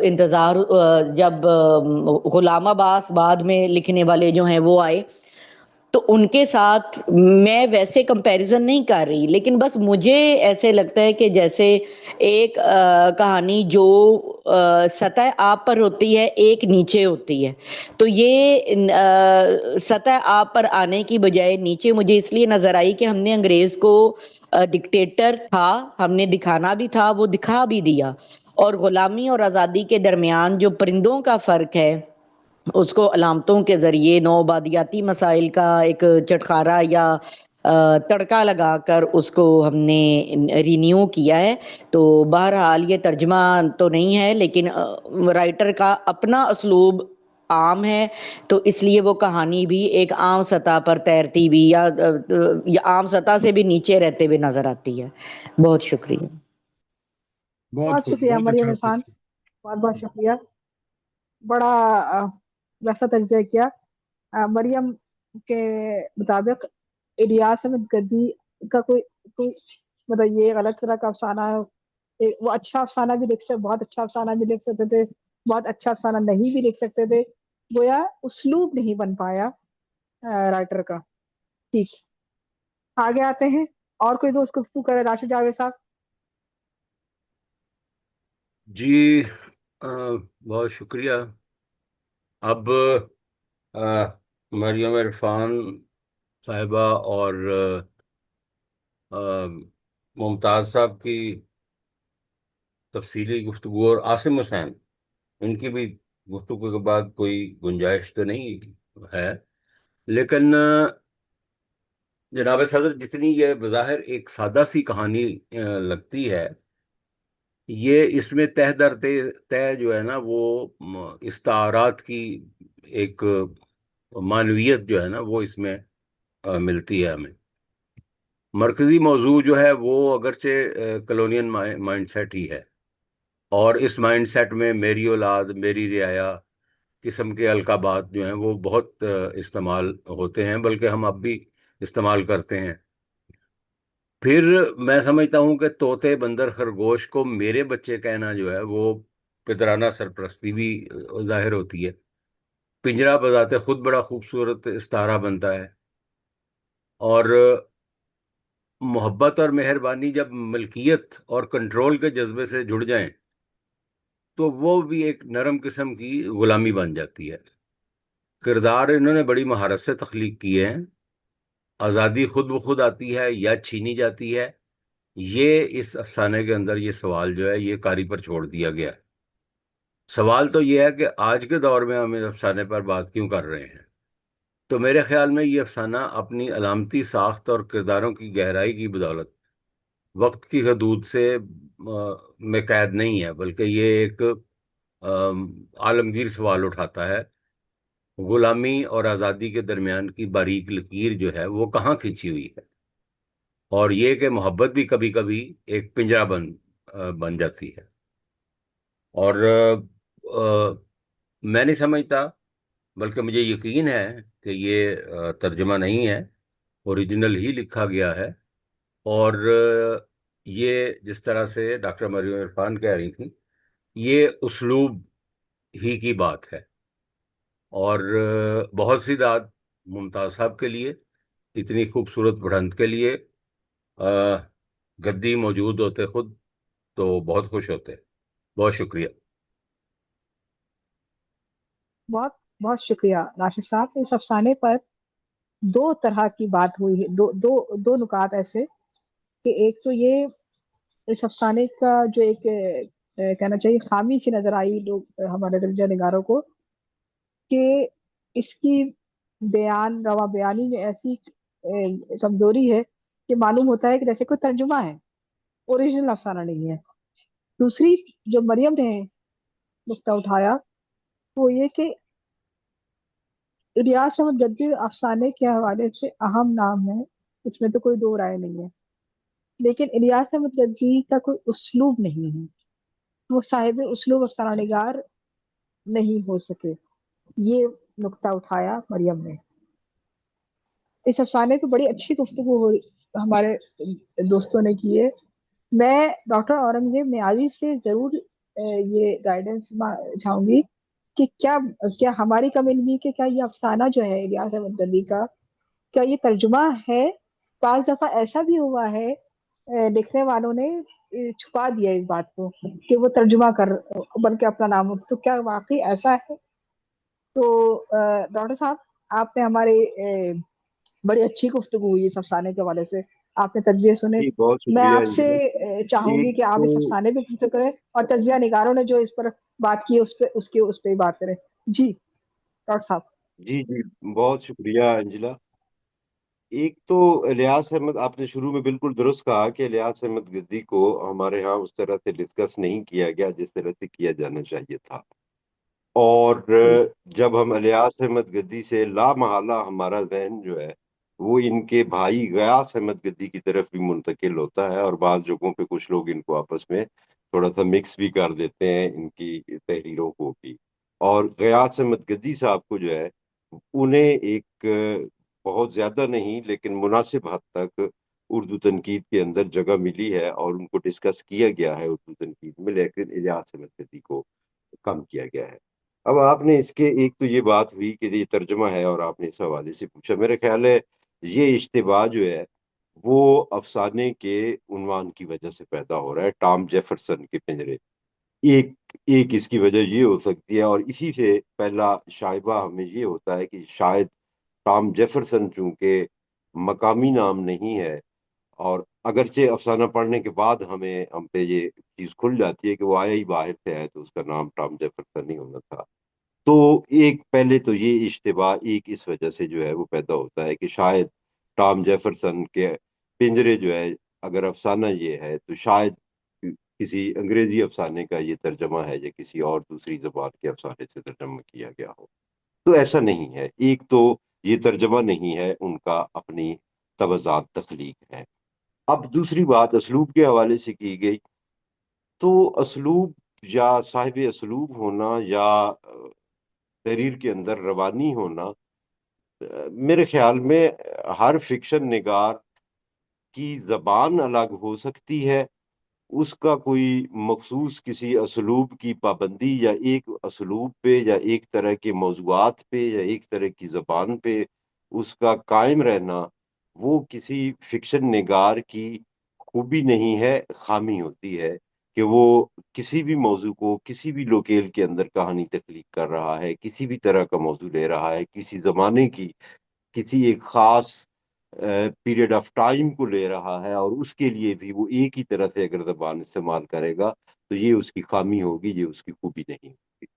اب اس کے اندر جو زبان، جس طرح کی اسلوب انہوں نے اپنایا ہے یا جس طرح کی زبان استعمال کی ہے، اور جس کی وجہ سے یہ اشتباہ بھی پیدا ہو رہا ہے، اس کی وجوہات جو مجھے سمجھ آ رہی ہیں وہ یہ ہے کہ ایک تو یہ غیر مقامی کردار ہے، باہر سے آیا ہے اور جہاں آ کے بس گیا ہے، اور دوسرا جھارکھنڈ جو ہے وہ ہمارے دلی لکھنؤ کا مطلب یو پی کا حصہ نہیں ہے، وہ ایک، اگر میں غلط نہیں ہوں جغرافیے کے حوالے سے میرا تھوڑا سا ہے، تو غالباً جو ہے وہ بنگال سائڈ کا جو ہے وہ علاقہ بنتا ہے، تو وہاں کے لوکیل اور وہاں کی زبان کے ساتھ اگر کچھ اس طرح کے الفاظ ہمارے آ رہے ہیں جو اس طرح کی فضا افسانے کے اندر پیدا ہو رہی ہے، تو وہ میرے خیال ہے درست ہے، وہ اس پہ اس کو قابل اعتراض نہیں ہونا چاہیے۔ اب اس میں مشکل کیوں آ رہی ہے، اس کے میں ظاہر سارے دوستوں نے اپنی اپنی جگہ پہ بہت عمدہ گفتگو کی اور مختلف نکات انہوں نے اٹھائے ہیں۔ اب اس کی تفہیم میں تھوڑا سا مسئلہ آ رہا ہے، اس کی تفہیم مشکل کیوں ہو رہی ہے؟ وجہ اس کی یہ ہے کہ ہمیشہ اچھا فکشن کی دو بنیادی خوبیاں تو بڑے فکشن کی ہوتی ہیں۔ ایک یہ کہ فکشن دیکھی ہوئی دنیا کو صرف بیان نہیں کرتا یا صرف ممکنات کو پیش نہیں کرتا، اچھا فکشن ہمیشہ وہ ہوتا ہے جو اندیکھی دنیا کو پیش کرے اور ناممکنات کو، ناموجود کو موجود میں لائے، ناممکنات کی دریافت کی طرف ہمیں لے کے جائے، اور وہ کچھ جو ہمارے ارد گرد روزمرہ کی زندگی میں ہمارے آس پاس رونما ہو رہا ہے صرف اسی کو پیش نہ کرے، بلکہ اس سچویشن کو بھی، اس صورتحال کو بھی پیش کرنے میں کامیاب ہو جو کہ ہو سکتا ہے۔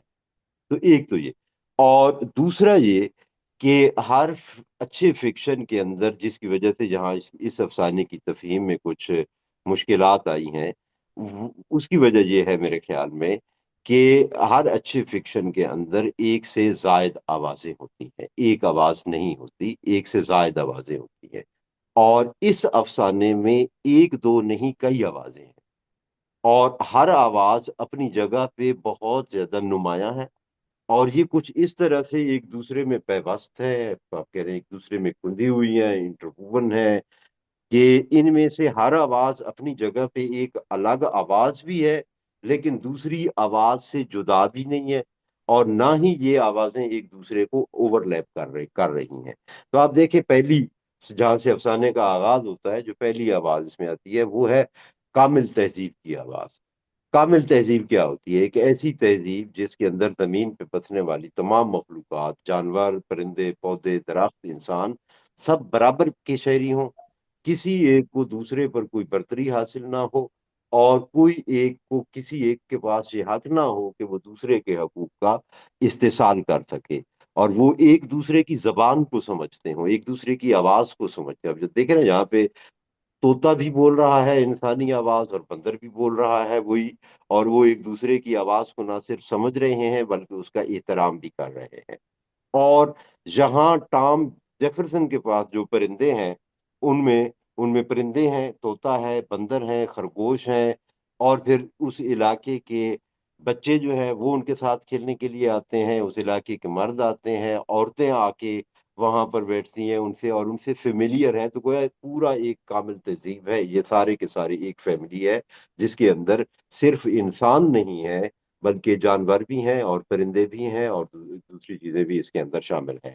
اور سب سے بڑھ کے یہ کہ ٹام جیفرسن جو ہے ان پہ اپنی ملکیت ظاہر نہیں کرتا، بلکہ وہ جب اس لڑکے سے بات چیت اس کی ہو رہی ہے تو ان جانوروں کو اور ان پرندوں کو وہ اپنے بچے کہہ رہا ہے، اپنے بچے کہتا ہے۔ ایک انسان اب جانوروں کو اور پرندوں کو اپنے بچے کہہ رہا ہے، تو یہ ایک بہت بڑی آواز ہے اس افسانے کے اندر جسے ہم کامل تہذیب کی آواز کہتے ہیں۔ دوسری آواز ہم یہیں سے آگے چلتے ہیں جو کہ اس آواز کو دبائے بغیر، اس کو اوور لیپ کیے بغیر تھوڑا ہی آگے چل کے ہمیں ایک دوسری آواز اس افسانے کے اندر سنائی دیتی ہے، اور وہ ہے جنگ اور امن کی خواہش کی آواز ہے۔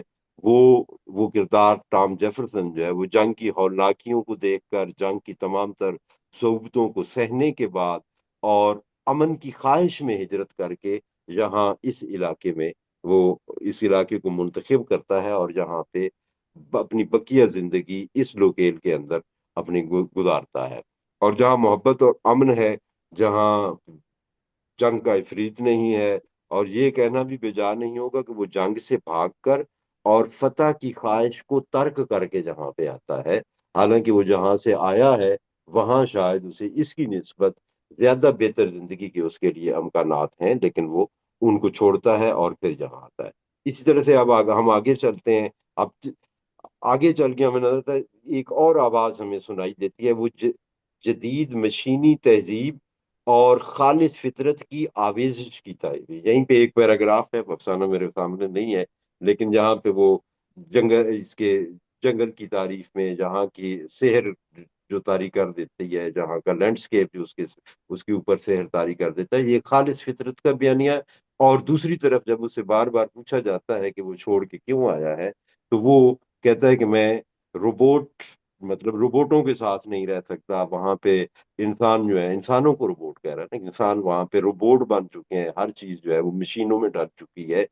تو یہاں سے ہماری توجہ اس جدیدیت کی طرف ہی منتقل ہوتی ہے جو صنعتی مابعد صنعتی عہد جسے ہم کہتے ہیں صنعتی انقلاب کے اثرات کے بعد جو تہذیب پروان چڑھی، اور وہ جدیدیت جو ہمارے ہاں 60 کی دہائی میں ہمارے ادب کا حصہ جس نے بننا شروع کیا، اور جس نے یہ احساس دلایا جس کے بعد اس عہد کے فرد کو کہ وہ جس داخلی کرب کا، جس انتشار کا اور جس ذہنی خلفشار کا شکار ہو گیا تھا، تو یہ افسانہ جو ہے گو کہ یہ ایک تو اس کو پیش کر رہا ہے، لیکن دوسری طرف آپ دیکھیں کہ یہ ظاہر ہے ریاض احمد گدی صاحب اب کافی عرصہ ہو گیا وہ اس دنیا سے بھی چلے گئے، تو اس کا مطلب ہے کہ یہ افسانہ انہوں نے بہت پہلے لکھا تھا، لیکن اس کی معنویت اس طرح سے قائم، آج بھی اس طرح سے قائم ہوتی ہے کہ آج ہمارے 21ویں صدی کا ہمارا معاصر فرد جو ہے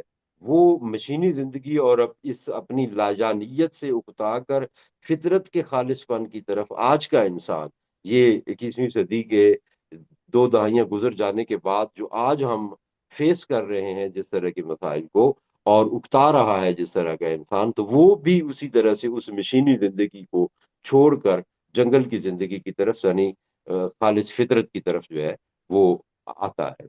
اور اسی طرح سے ہم آگے اسی چلتا جاتا ہے افسانہ، ہم آگے ایک اور آواز ہمیں سنائی دیتی ہے، وہ جدید شہری تہذیب کی اور کیپٹلزم کے پھیلاؤ کی ایک آواز ہے، جس سے پوری دنیا میں کوئی بھی خطہ جس سے محفوظ نہیں رہا، اور یہ وہ قصبہ جہاں پہ یہ ٹام جیفرسن آ کے رہ رہا ہوتا ہے، تو آہستہ آہستہ یہ بھی ان تبدیلیوں کو قبول کرنے لگتا ہے، اور یہاں پر بھی کیپٹلزم کے اثرات آنا شروع ہوتے ہیں، اور وہ اس کی موجودہ صورتحال جو ہے وہ تبدیل ہونا شروع ہو جاتی ہے۔ اور پھر آخر میں ہم دیکھتے ہیں آزادی اور غلامی کی حقیقت جہاں پہ آشکار ہوتی ہے، اور جہاں جہاں پر آ کر پنجرے اور ان میں بند پرندے اور جانور جو ہیں وہ علامتی حیثیت اختیار کر جاتے ہیں۔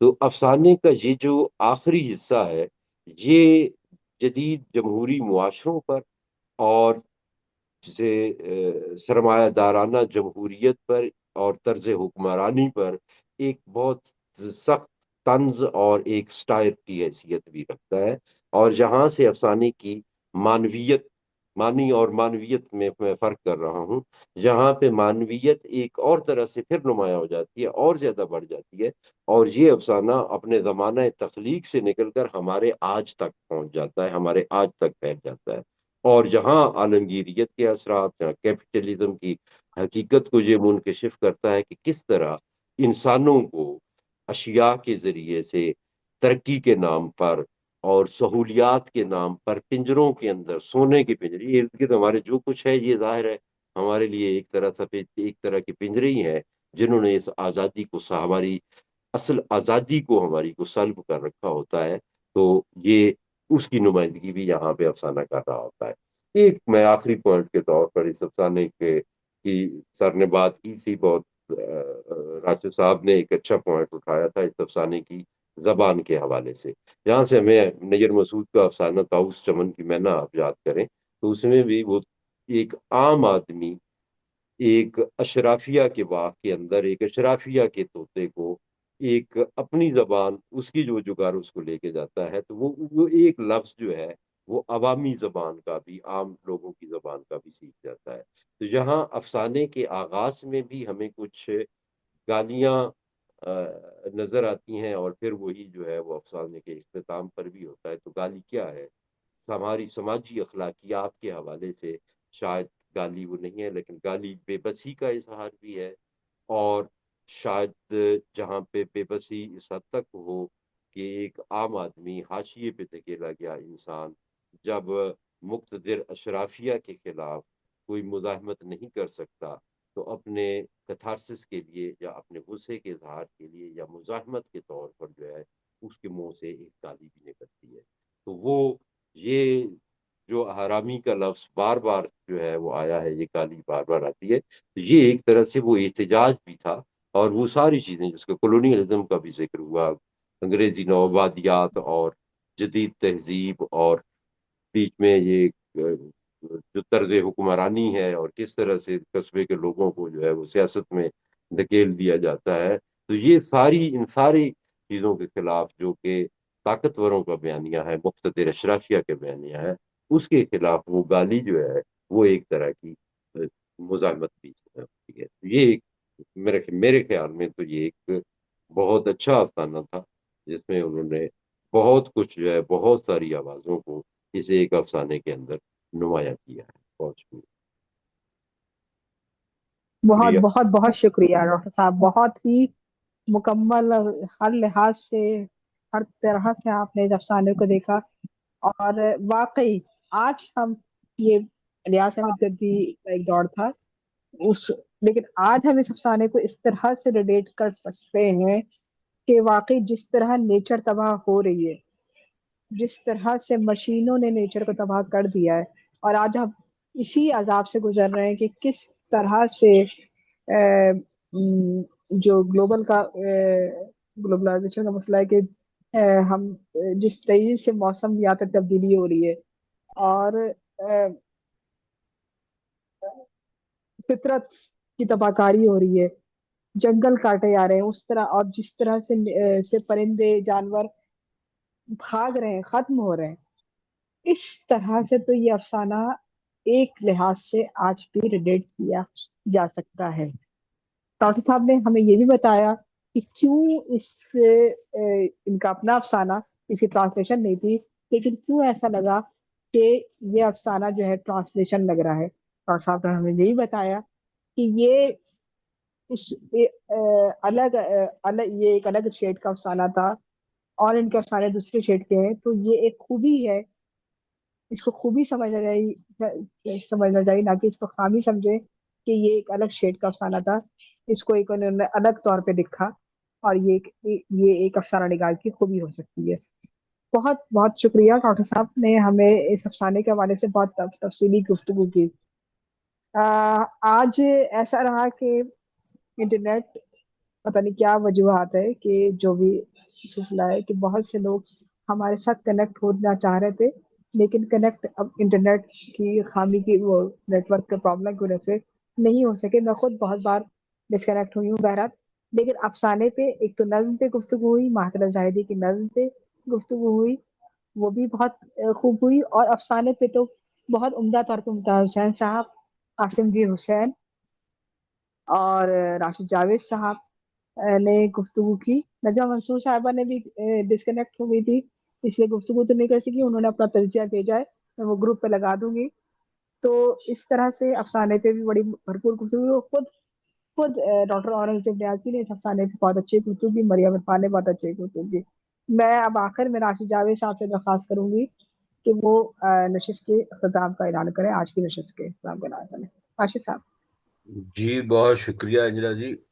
और बहुत शुक्रिया मुकर्रम नज़ीर साहब, नजमा मंसूर साहिबा, मुमताज़ हुसैन साहब, आसिम जी हुसैन, मरियम इरफान, नाजिया अहमद, महजूर बदर और डॉक्टर मेहरजादी का कि वो शामिल हुई नशिस्त में।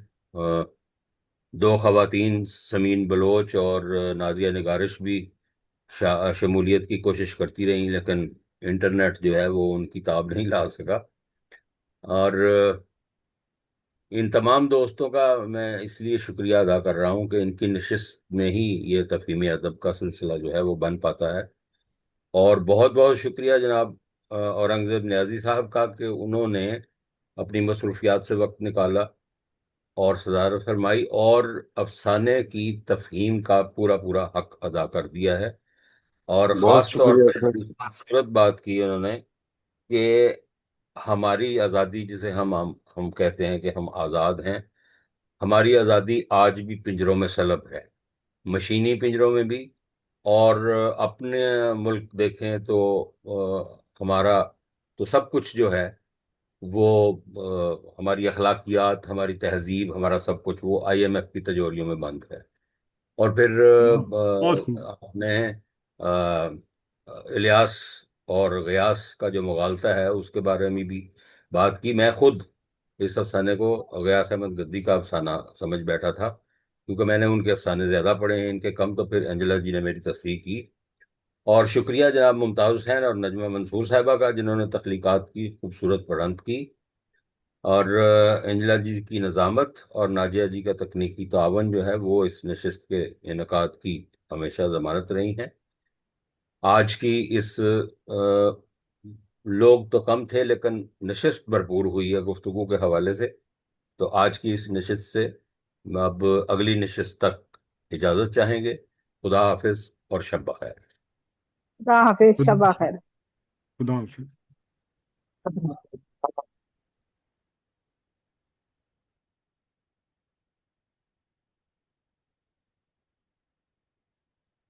वो अब वो जो फॉर्मल नशिस्त तो ख़त्म हो गई, वो राशिद साहब से अपनी बातें कर सकते हैं कि नहीं?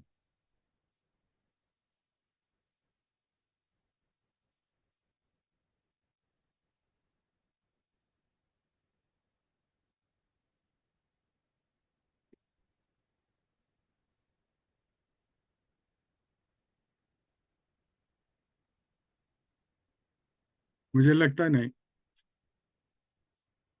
मतलब सब चले गए।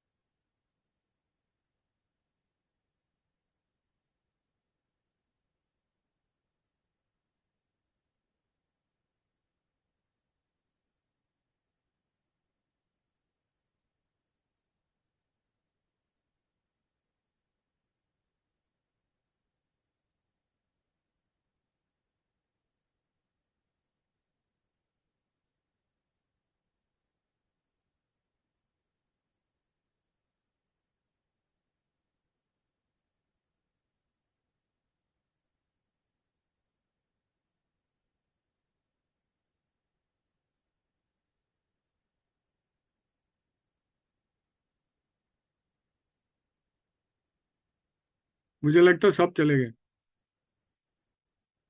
या कोई रह गया है बाकी।